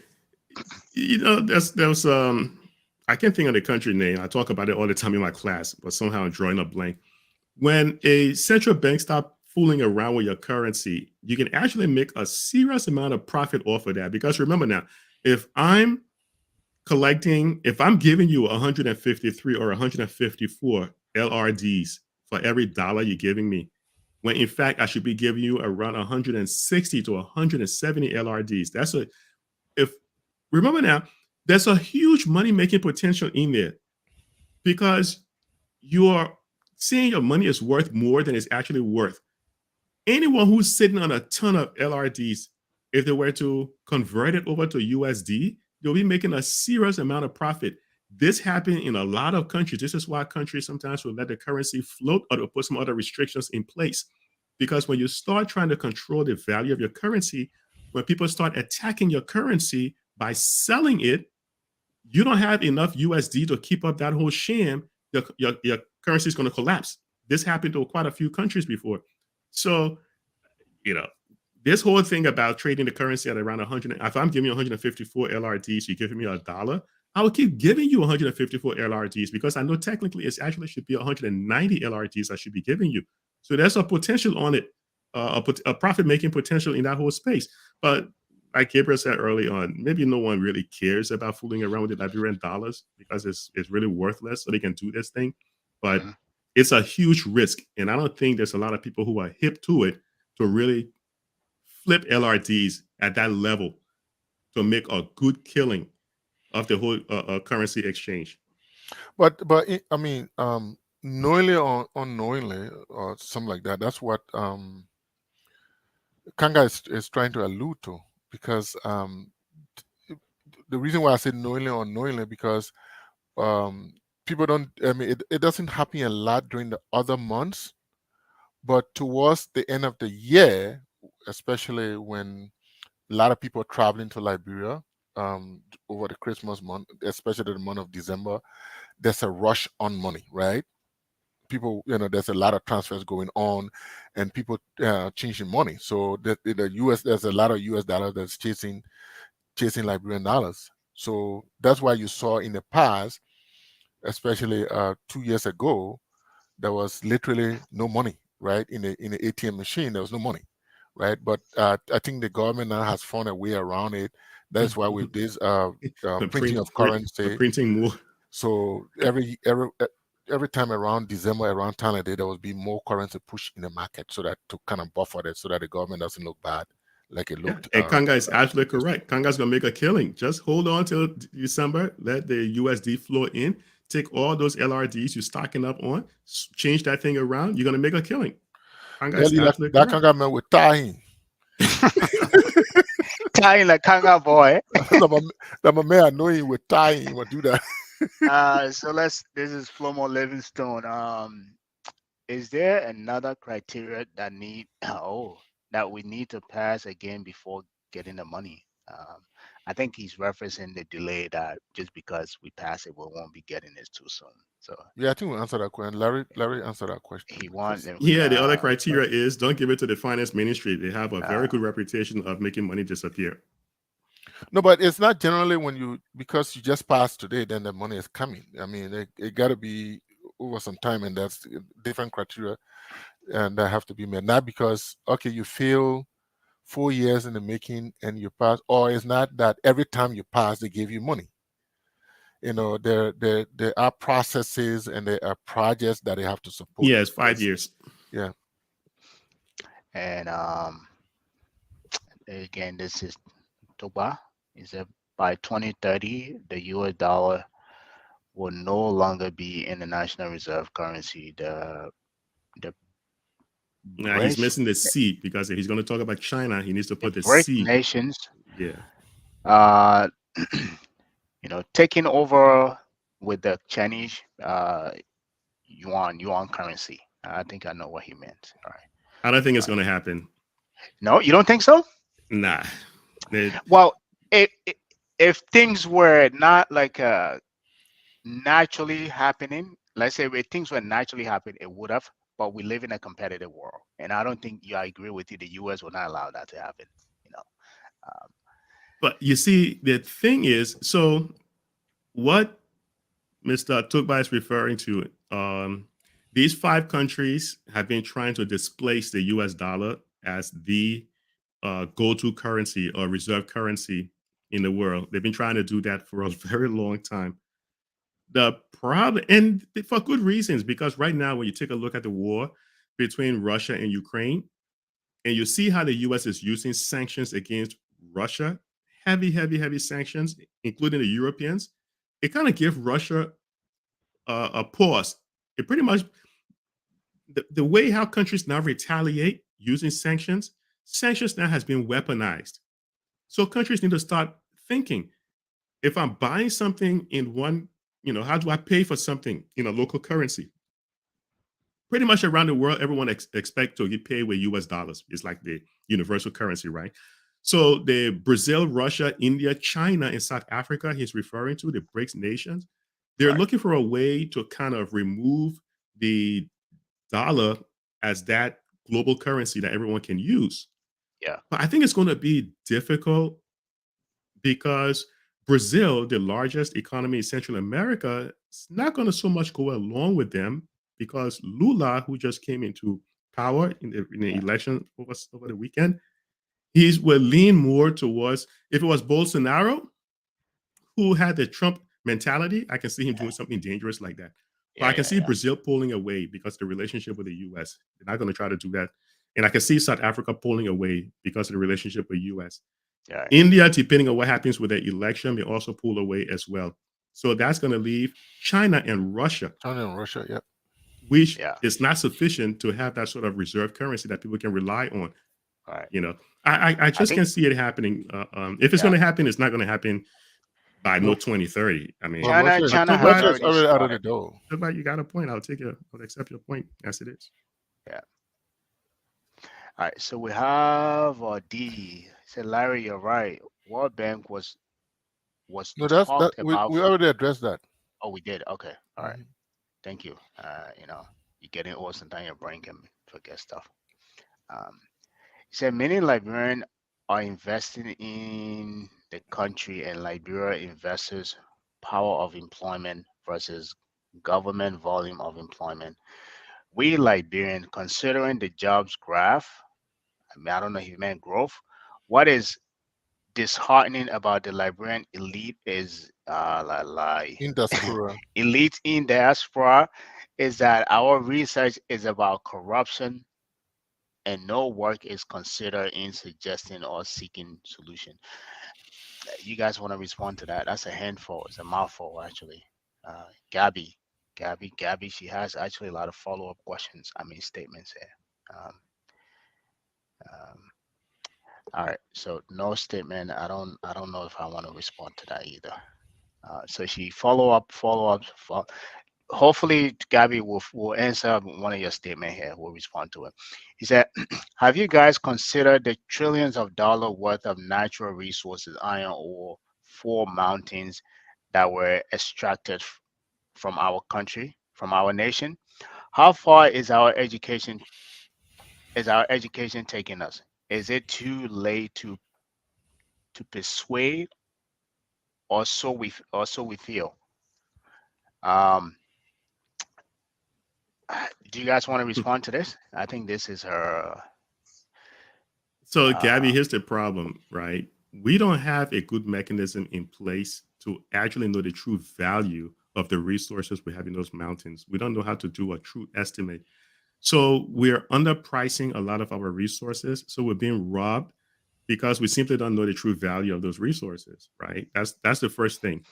And we do all these concession agreements because part of the requirements when you get into some of the IMF programs is you can only take loans on a concessionary basis. When you look at some of the IMF programs that Liberia is locked into right now, Liberia can only take loans on a concessionary basis, which is why I keep saying you cannot develop your country based on loans from the IMF and the World Bank. It's never happened in any country. It's not going to happen in Liberia. When here in the US, over in Europe as well, when companies are looking to invest, whether it's in another state or in another country, one of the things they look for is to see the educational level in the population. They want to see how well educated the people are, how quickly they can learn new skills. Yeah. When a lot of the manufacturing, the globalization started moving to China, it worked in China because China started educating its force. We haven't invested in Liberia well enough to really woo some of the manufacturers over to Liberia. So when you say education, you're probably talking about a small percentage of Liberian intellectuals. You're not looking at the mass volume, the mass population as a whole, which any political, anyone running for president right now should start talking about how much money they're going to pump into education. Mm. They need to pump a ton of money into education right now, because as a percentage of Liberia total GDP, we're not meeting the minimum that was set aside by the United Nations. I think we probably do maybe around 2 to 3% of our GDP, when we should be actually be doing around 15-20%. We need to pump a lot of money. So I can't, as an investor, when I start looking for places to invest, I'm going to look to see where the population is really educated. I can train Yep. them. Yep. You know, I look at access to electricity. I look at the connectivity of your roads. That's why a lot of companies right now are relocating to a country that sits inside of South Africa, Lesotho. Yeah. A lot of the manufacturers are going to Lesotho because Lesotho has been investing in a lot of women, and women are now doing a lot of the tailoring and the clothing manufacturing. The access to electricity is all that stuff is in Lesotho right now, and other African countries. So education in Liberia, it's not at the level it needs to be to help improve the country. And anybody who's saying is book we're going to eat? Yes, it's book you're going to eat. Because when you get sick, do you go to a medicine man to try to heal you and you have, let's say, you need surgery? No, you go to an educated doctor, I hope. Yeah. You know? Yeah. Not that Perfectly nonsense said. that when you start stealing money, then you go and you start having Baptist minister then lay hands on you to pray for you. Because one of the last time, you know, but anyway, I don't want to digress. But if I put Gabby's question into context, based on maybe what the question was meant to ask, have you guys considered $1 trillion worth of natural resources that is iron ore from mountains that were extracted from our nation? So how far our education's taking us? That is to It's an say, attack on the intelligentsia. yeah. But I want to So hear your we take. I sit, want to hear your it's take. basically like we're sitting down here. The people Yeah, taking yeah. all our iron ore. We're giving all this our iron ore free. With all the education we have, we stay allowing that to happen. Right. So it is too late to pursue. I think that's not persuade. No, Or but Alex, or it's not the educated we people that's feel. letting it be stolen. It's the Right. people in the legislature, the uneducated people in the legislature that are allowing this to happen. That's the problem. Yeah. That's where I was coming to. Oh, okay. So thank I'm you for sorry. All bringing right. it up. Go ahead. I would get. I Nail would the wire you hammer. the money. Nail the Sorry hammer. for that. I would wire you the money, my man. So that's why I'm trying to put yeah, Larry did a great job by answering the question from the broader perspective. But if I would narrow it to that understanding, so it's like what have we been doing? But again, yeah, you mentioned concession. So all these, you know, at what time? And Gabby is right. So at what time do we transition? Do we now say, okay, we won't be signing all these bogus concessions, or if we sign this concession, we have to ask the question, what is in it for the country? So for the benefit of the country, or how can we turn this thing around like other countries did? How can we manufacture? How can we have steel plants, use our own iron ore to have steel plants in our country? Again, then it goes back to the people that we put in these different areas to seek the benefit and the well-being of the country and its citizens. So again, you're right. And when we go back to the legislature, so it's all upon us. Yeah. You know, to put the right people there. It's all upon us, all of us. Okay. Perfect. I think you guys handle that. You know, I don't have anything to add to that. And this is D again.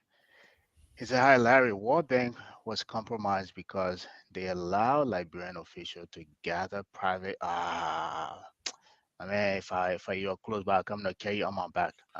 Right? D. What? To gather private D. information ahead of time. Liberia government quick to bribe to get false reports so they will lie to their.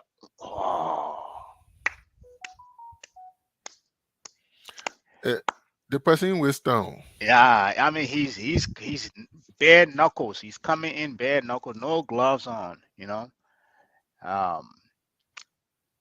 mean, do you guys want to respond to that? I think he just he or she is that Julian? I That's a see. he. That's I see he, like a right? lady. Oh, Julian. I don't know. That Right. Julian there Just is just lay it out. Just lay it out. Just No, you lay it oh, out. see, let me D, see. the problem with that is because of Farah, not Farah, the the FCPA, because of the US FCPA, Foreign Corrupt Practices Act, World Bank officials will not engage in that activity because if they were to engage in that activity, they would be doing time in jail. If there's any entity, if there's any organization, if there's any country that is capable of collecting information on foreign corruptions, the US is very good at it. So if World Bank officials were to engage in taking any type of bribe in order to give information ahead of time, the US will find out about it. And it's not worth it.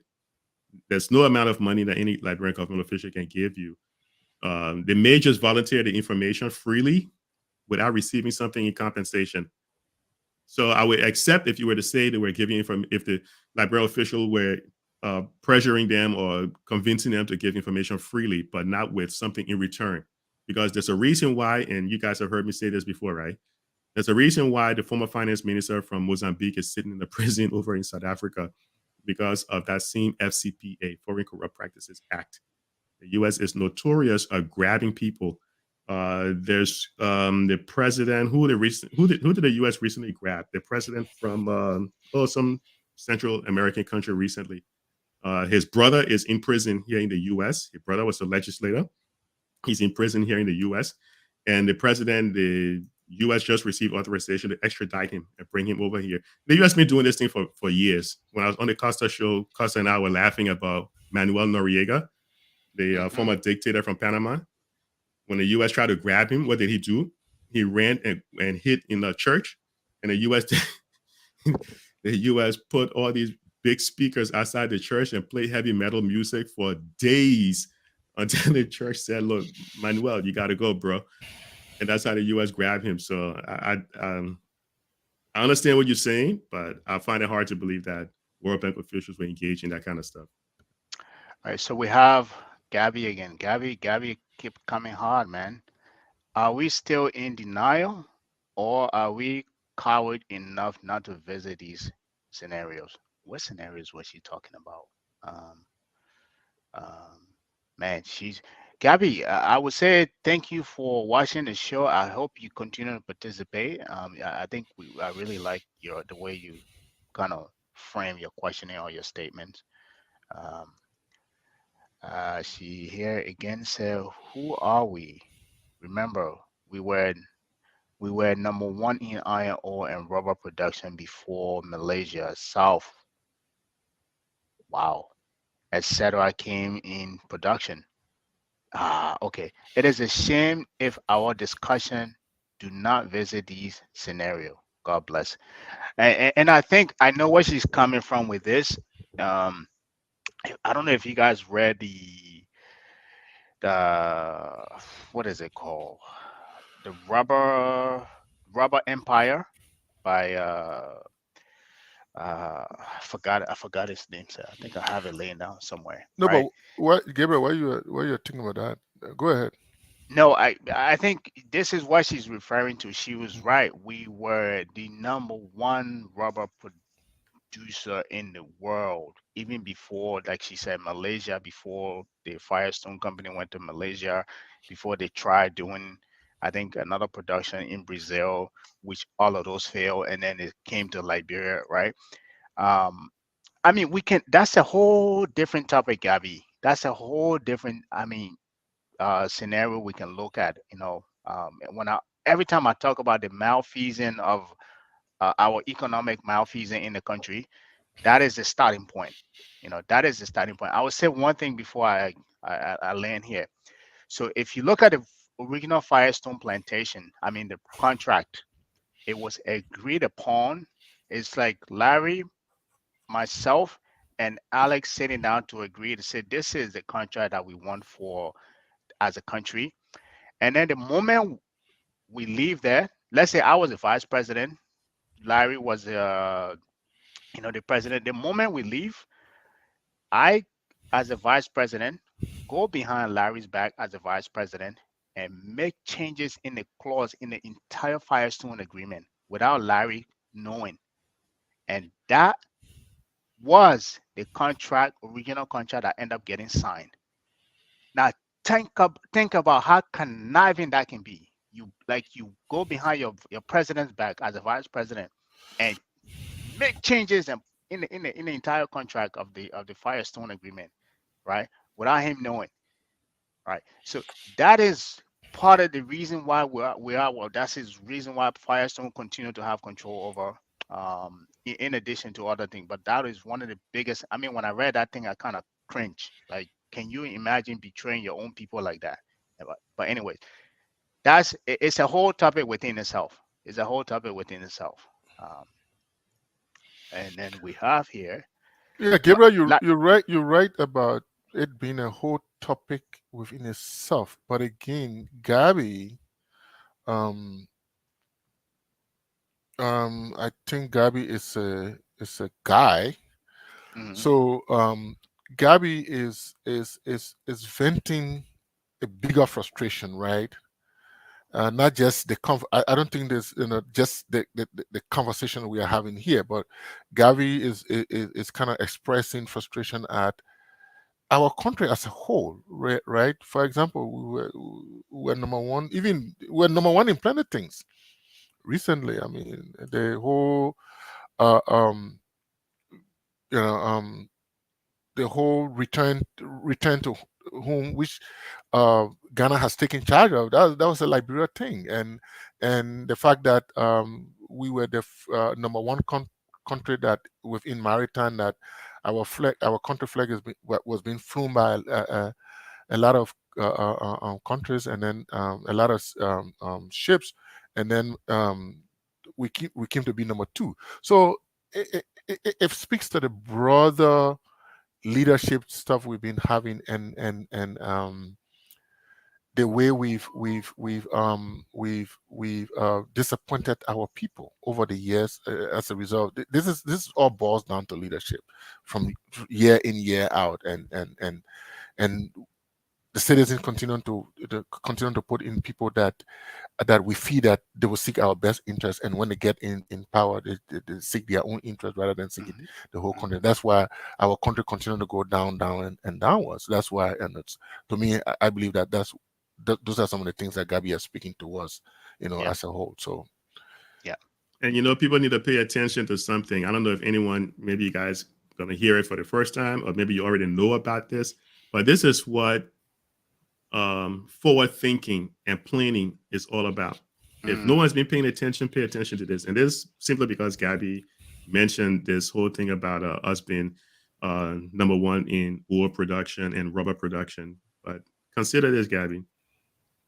Firestone has been investing, and this all started because of the whole Ebola crisis. When Ebola hit, remember now, Liberia pretty much shut down. The three countries impacted, Liberia, Sierra Leone, Guinea, they pretty much shut down. So as a result, there was an impact on rubber production for Bridgestone, which is, Firestone, right? Mm-hmm. What these companies have been doing, they've been testing technology. They've been testing technology, looking for alternative source.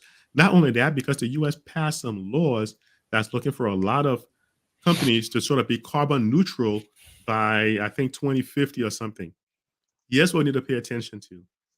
Bridgestone has successfully tested and manufactured a plant-based tire. I was reading about this thing a few years ago.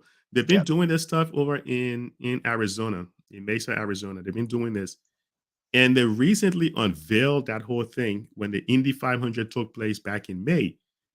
They're looking to move away now from the rubber that comes from Liberia into one that is manufactured right here in the US, that is grown right here in the US, in Arizona, the desert, the cactus, some sort of a plant like guava, something is called.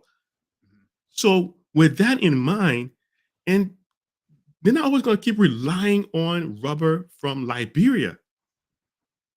So imagine if people stop buying rubber or stop buying the material that leads to creating tires from Liberia, it's going to have a devastating impact on the economy. We need to start thinking about ways to diversify our economy and move away from relying heavily on natural resources. Natural resources are not unending; they deplete. After a while, you will run out. Eventually, you will run out. So things like iron ore, rubber, and things like that, we need to start thinking about, hey, how else can we kind of raise money? But when we get this money, we don't even do anything decent with it anyway. We don't reinvest in, you know, alternative means of growing the economy, other things. But bear in mind, Bridgestone, those guys have successfully tested a plant-based tire grown in Arizona. Hmm. So it's not going to happen overnight. It's going to take maybe a good 10, 15 years, but they're going to move away from relying heavily on rubber coming from places like Liberia. Keep that in mind. Wow. All right, we have this is okay, I know Eva. So congratulations, Boston Strong. You continue to capture awesome milestone. Could you take this challenge through a weekly program that focuses on educating, analyzing, and streamlining the budget of Liberia? I think we do this, right? We used to do this. The budget is not out yet.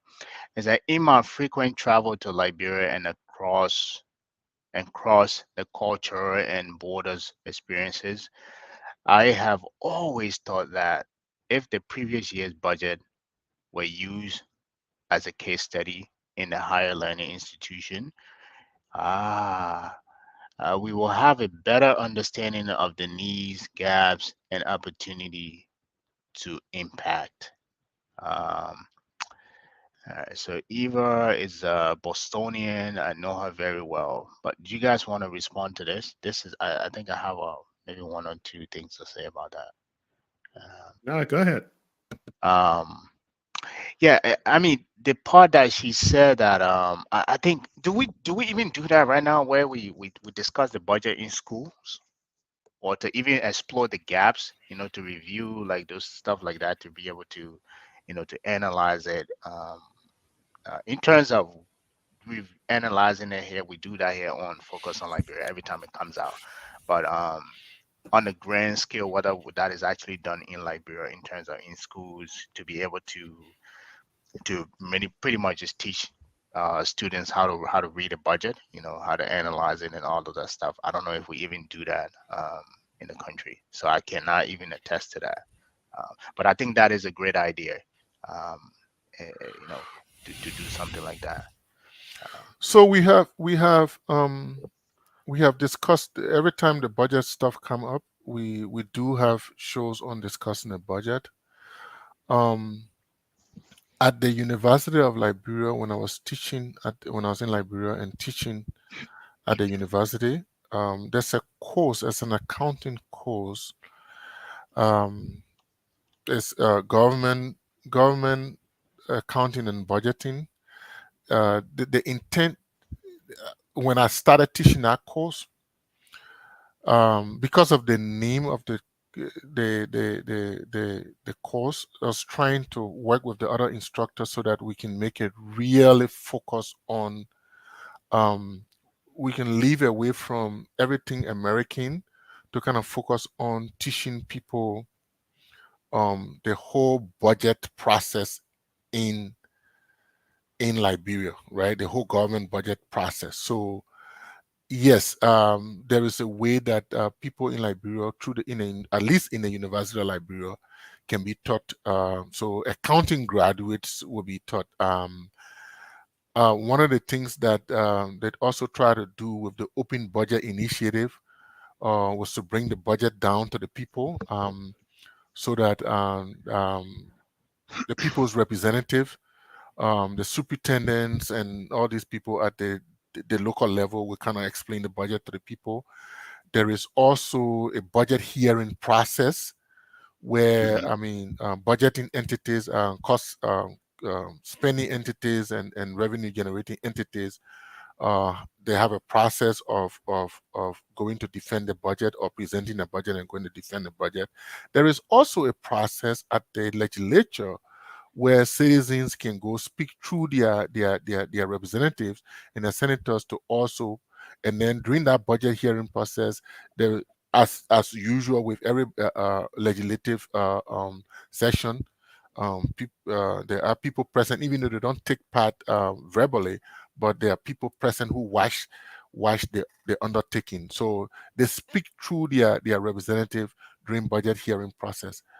But again, when people have when you don't have the quality of leadership that we spoke about responding to Gabby's question, and the processes are there, but because you don't have astute people, you don't have selfless leaders, you don't have, they don't carry it through to the benefit of the people. But like you look at when we analyze last year budget, for example, the budget was more skewed towards politics. It was more skewed towards putting more money in the packet, in the hands of of the executives and the legislature, rather than focusing on the people. Now we've seen there's a situation where there's always a budget recast done in almost like secrecy, with the intent to some of us is that because the government is trying to avoid this whole budget shortfall thing that the previous government fell into. So there's this whole how do you do budget recast sometimes twice a year, and sometimes it's done in secrecy. But the processes are there for the people to be educated, from the schools to the ministries, and to the agencies, and to the legislature, and to the office of the president. But it takes once again, it takes acute astute and selfless leaders to make sure that these things are transparent. That's what we're talking about. That's part of the fiscal policy thing we're talking about, right? That's why we continue to field fiscal policy, because it goes to accountability and transparency. If we're not accountable, if we're not transparent in these processes, then the people will not benefit.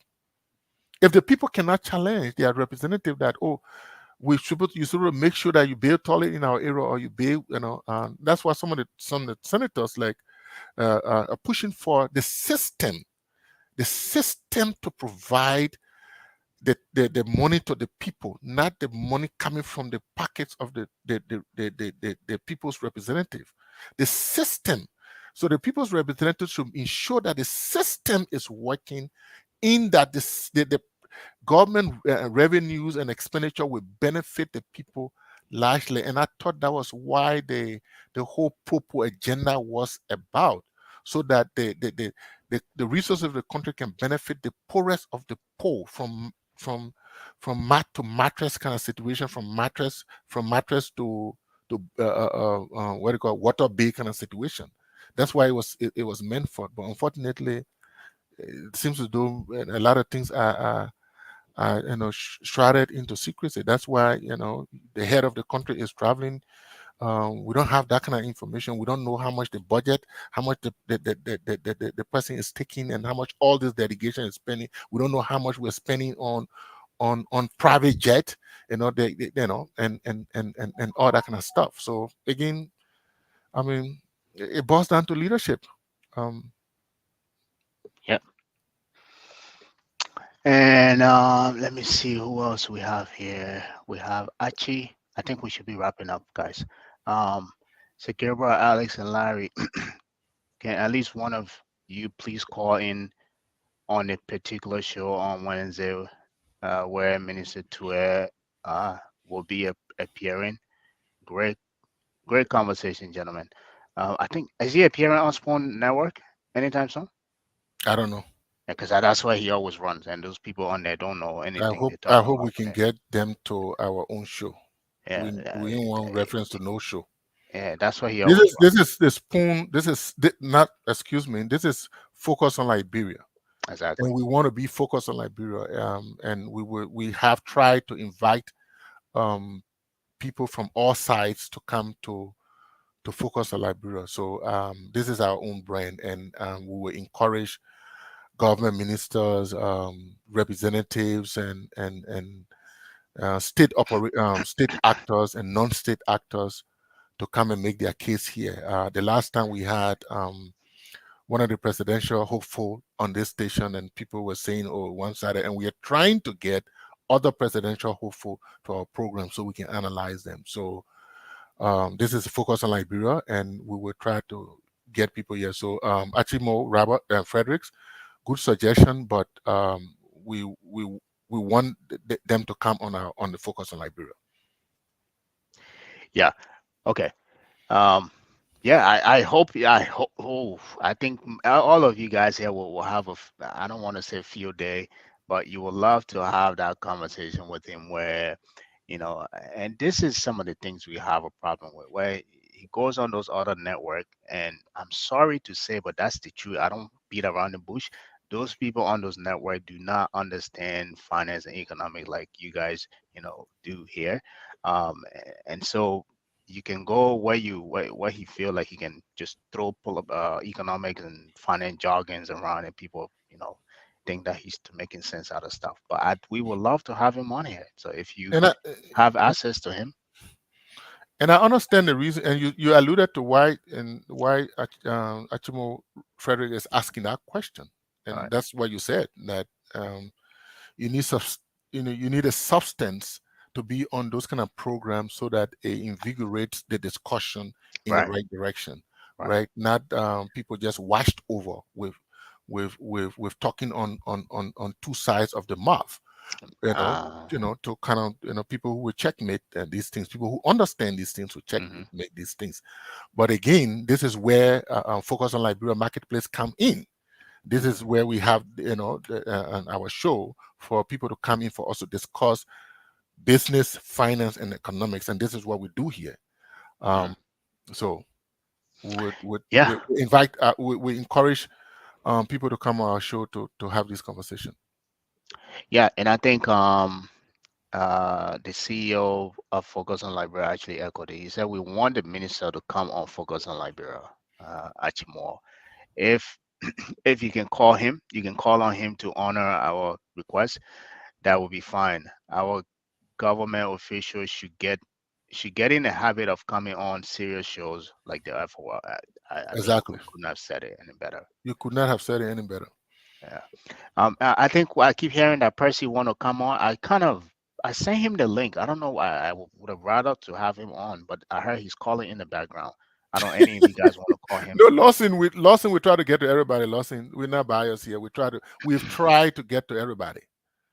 To the extent that we're trying to get presidential hopeful to come on the show that the other presidential hopeful came on, and we did the analysis. So we're not being biased. We've tried to make our effort, but it seems as though, to put it back to you, Lawson, it seems as though some people feel comfortable on going on other shows, and they don't feel comfortable on coming on other shows.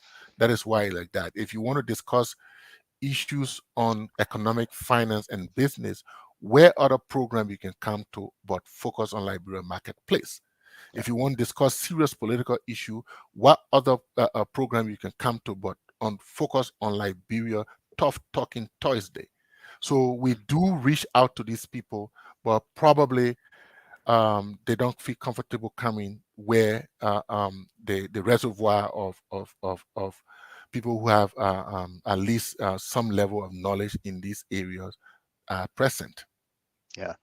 And to put it in one of my favorite rappers line, he said, to be the best, you challenge the best, and the rest is history, right? Is a lesson. So if you want to talk things with people that have economics and finance background, you go to where the best are, But going contrary to that is just to say that, you just want to talk over people who will not challenge you or don't know what you're talking about. But I think we beat down this horse long enough, so we'll let it lay.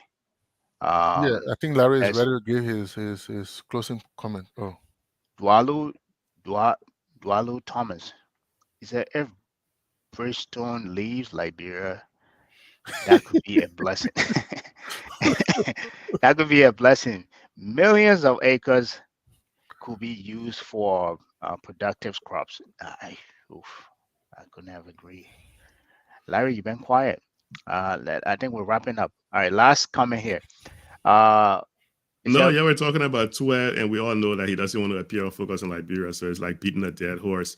So if someone can make it happen, that'll be fantastic. We can come and discuss the facts as it is. Yeah, yeah. All right, so this is the last comment. Percy, we've been reaching out to get you on. We would love to have you on. I don't know if would anybody have his number to call him. I guess he wanted to say something. We don't have anybody in the studio, so we can't take the call from there directly. What Larry just said is already happening in Liberia's rubber. Since 1926, Firestone Auto Service, Sullivan Tires, Advanced Auto Parts, Meniki Tires, and Town Fair Tires are direct beneficiary of Liberia's exported rubber since 1926. They don't need Liberia's rubber anymore. Ooh. Yeah. That's Depu. Okay. So do we have Percy on? Percy, can you hear us? I think Percy is in the background. Yeah, I can hear you guys, but I'm in my basement, so you gotta bear with me. No, we can hear you perfectly fine. You had something to say. Percy, the time we tell me close, the time you come in. You need to be checking the YouTube channel. You're only on Facebook. Everybody don't watch the show on Facebook. I know. We saw you. Check the comments on your live on YouTube. So you have to check the comments on the YouTube live chat also. Because I was on the line for almost 45 minutes. That's how I was pestering Dennis on the other side, and he ended up sending me the link. So you got different platforms. I would take the blame. Those guys, Larry and Alex, have they're a little bit more tech savvy than I am. So for me, I just stick with one thing. I stick with the Facebook, and that's it. So I take the blame on that. It's okay. Depu, congratulations and welcome. I will call you after the show. Percy, can go on. Percy, great to have you. I think you made a lot of comments about. The floor is all yours. Right. There's a lot of things I wanted to comment on, and I probably lost my train of thought. But I would on. Look, guys, what I want us to actually do here. There's a reason why these things happen to our countries, right? And most of the time we have the sophistication. You have Larry. There's a wealth of knowledge here, but you have to tether it in a way that people understand where this country has been, what you guys are talking about, these things we're talking about, and where the country should be headed. We should give some historical context to them too, to understand why Liberians don't have access to capital and Lebanese people have unfettered access to capital, right? These are historical issues. These were decisions that were made by bureaucrats, leadership in the country, that shortchanged our people in a way that we find ourselves here today. Yeah. There's a reason for these things, and without giving the historical context, right? Without giving the historical context, our people will not understand what had obtained before we got here. Take, for example, the Firestone thing that this guy Gabby was talking about, right? Firestone did not happen in a vacuum, right? Yeah.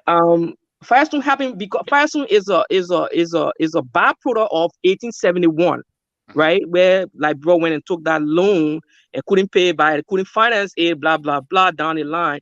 And when Liberia came to sign the Firestone contract, Firestone said no. After all the negotiation, Firestone said no. There's a clause in the Firestone contract called the clause K, the K clause, right? That Firestone said for us to do this deal, you have to take loan from us, basically. So these things did not happen in a vacuum, right? And secondly, to another Gabby's point, wherein she I don't know if it's a he or she, but forgive me. She talks about Liberia being number one. Yeah, Liberia being number one in Firestone, in rubber exportation, Liberia being number one in iron ore. Look, Liberia just extracting resources.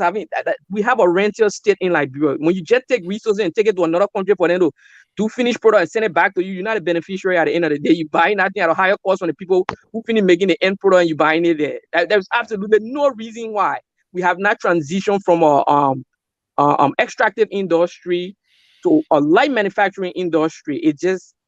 There's no excuse for our leadership, both past and present, right? Criticize the old man, third man all you want for his excesses. Another thing we should discuss about, you can discuss all these things in a vacuum. you have to put things in context, right?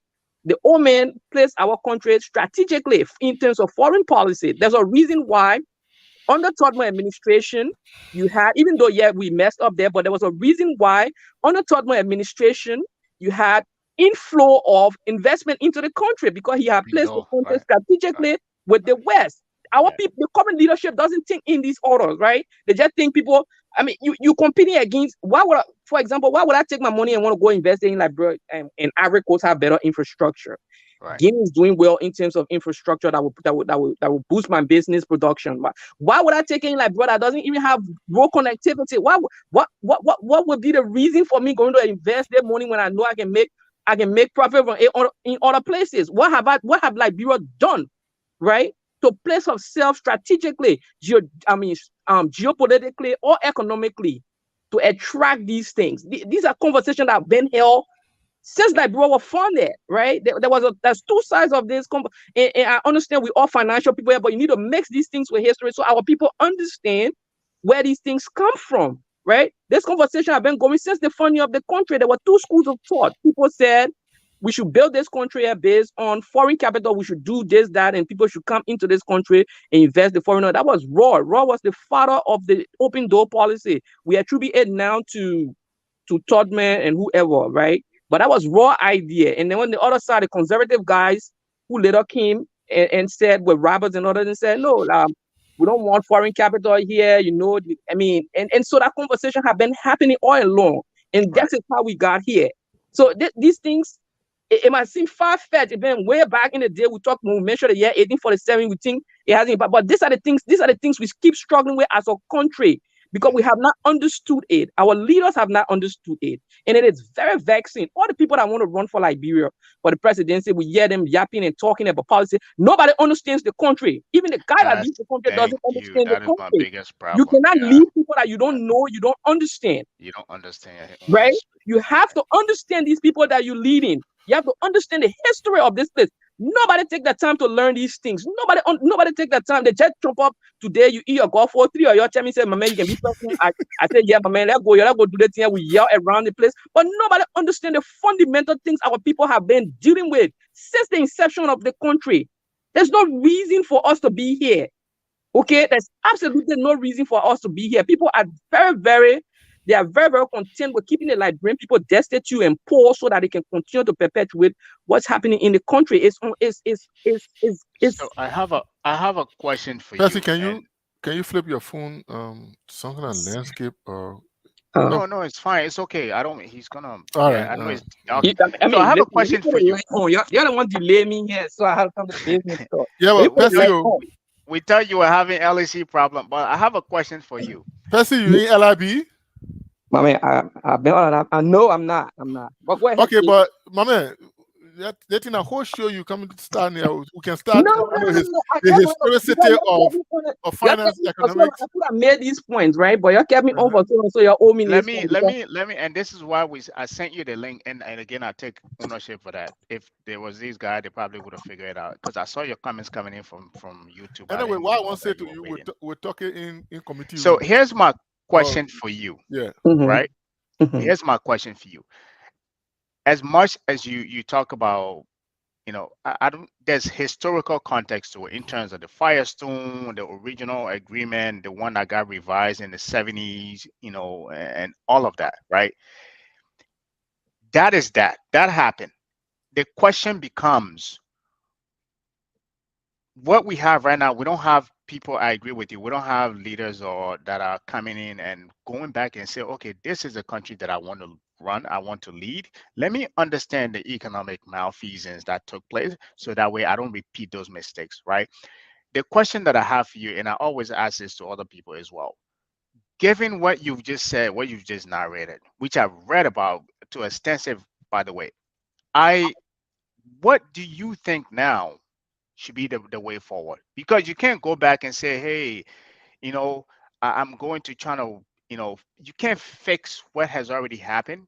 I mean, besides the Firestone agreement, you can come and say, hey, guys, I don't care what clause was in that thing. I can come and say, we're rectifying everything. We're signing the new contract. You can do that. That's the only thing you can do. And maybe the concession that was signed. But besides that, what do you think is a way forward for anybody coming in to lead this country in order to be able to right our wrong from a specifically economic standpoint? So this I know it's loaded. Yeah. It's loaded, but to really fix Liberia, you have to be willing to do this is a heavy lifting that has to be done. The current system that we operate in the 21st century is one of that's 19th century. Like that system is for a 19th century country. It's not for a 21st century country that we live in, right? And so to start fixing like first you have to decentralize. And I'm not saying we don't have to do it like the federal government, right? You have to decentralize things, right? Everything is too centralized in Liberia. That's one of the problems there. Everything is up to everything resides in Monrovia.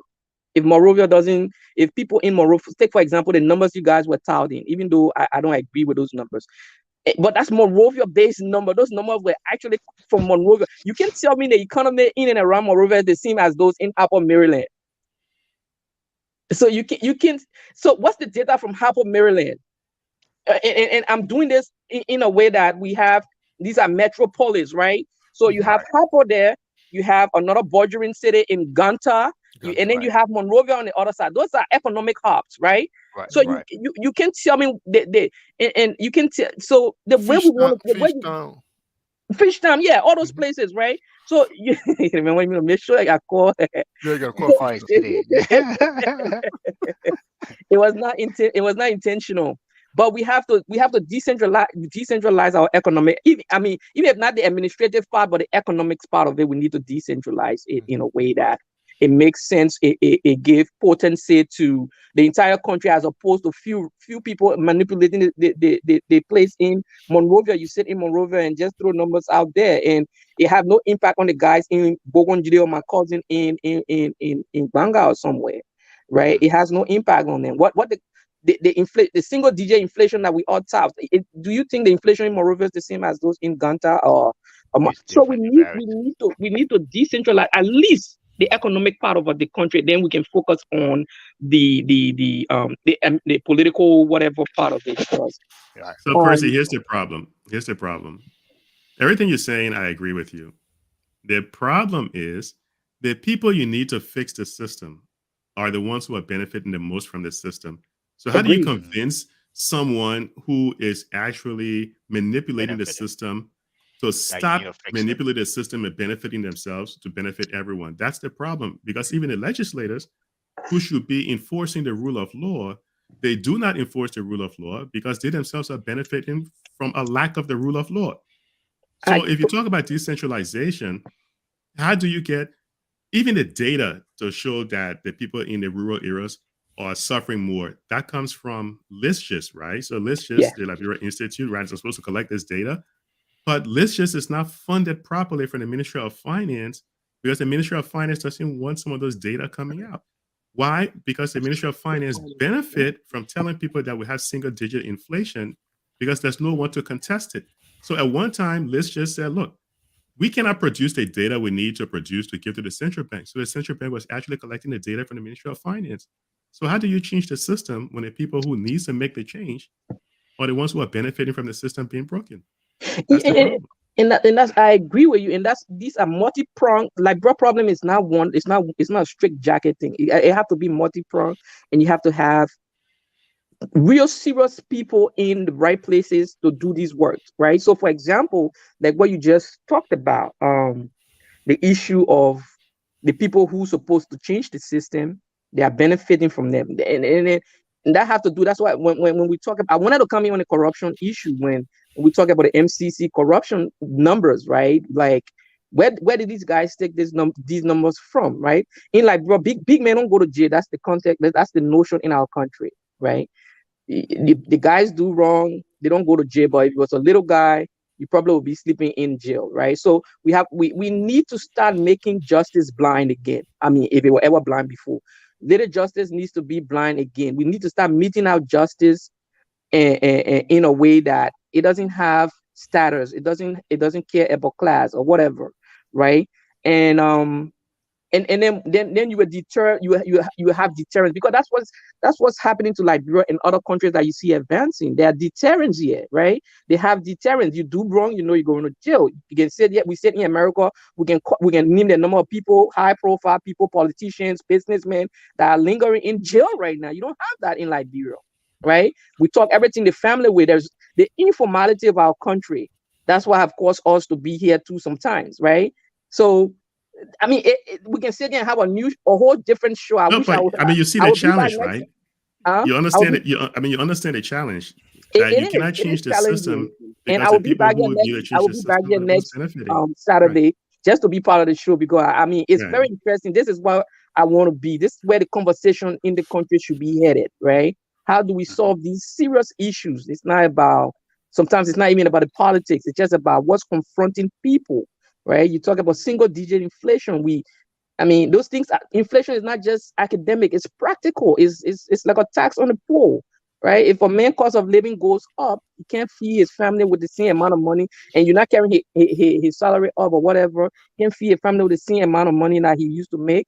That's not academics. That's not something that's far away from him. It's reality, and for people to be thinking that this is just people sit on show and just talk about, it's reality. How many of your family members call you here and complain about how high it is than it was before, right? This is not joke. This is serious matter. It's practical, right? And we should be talking about it. The guys who are running for office should be talking about these things in a meaningful way. It's not. But guys, I came late, and I'll be here next week. I'll be here. I don't know. Yeah, Thank you, Percy. I'll be here. I'll be part of the panelists next week, Saturday. I promise. And don't hang in the YouTube spot anymore. When you come, I will send the link directly to your messenger, so at least you'll have it and join us live. Again, we apologize for that.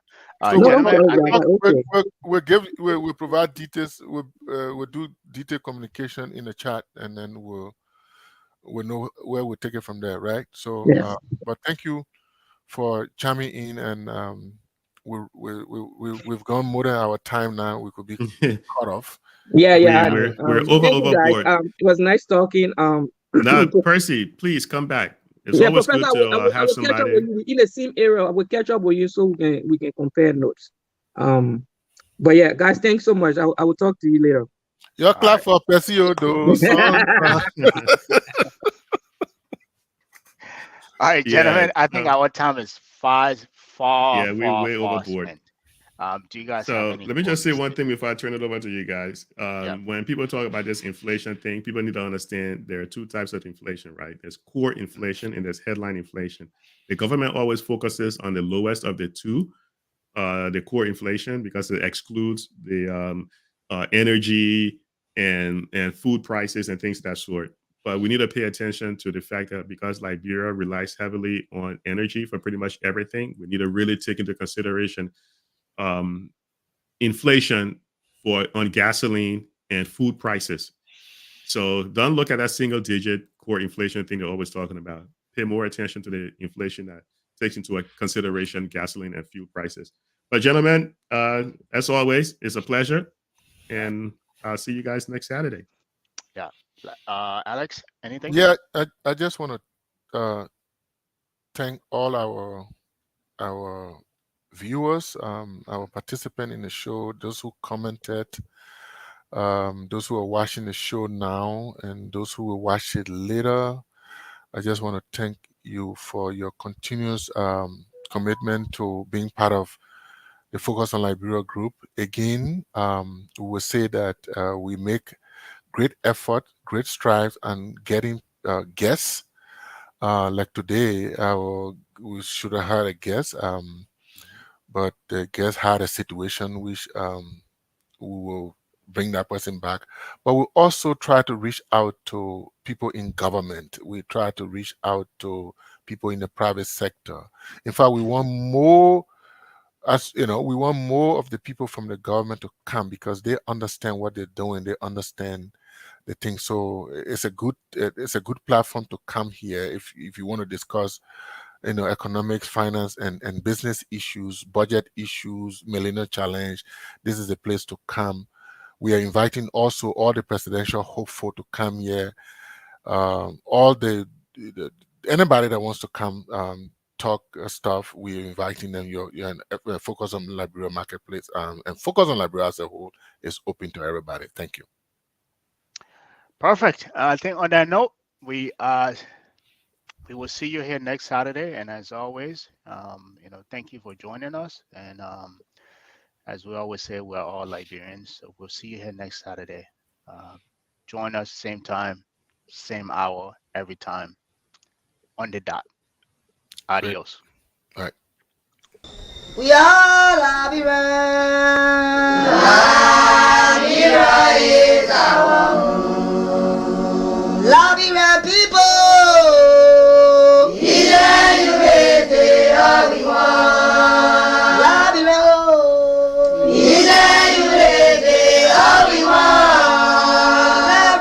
Liberia.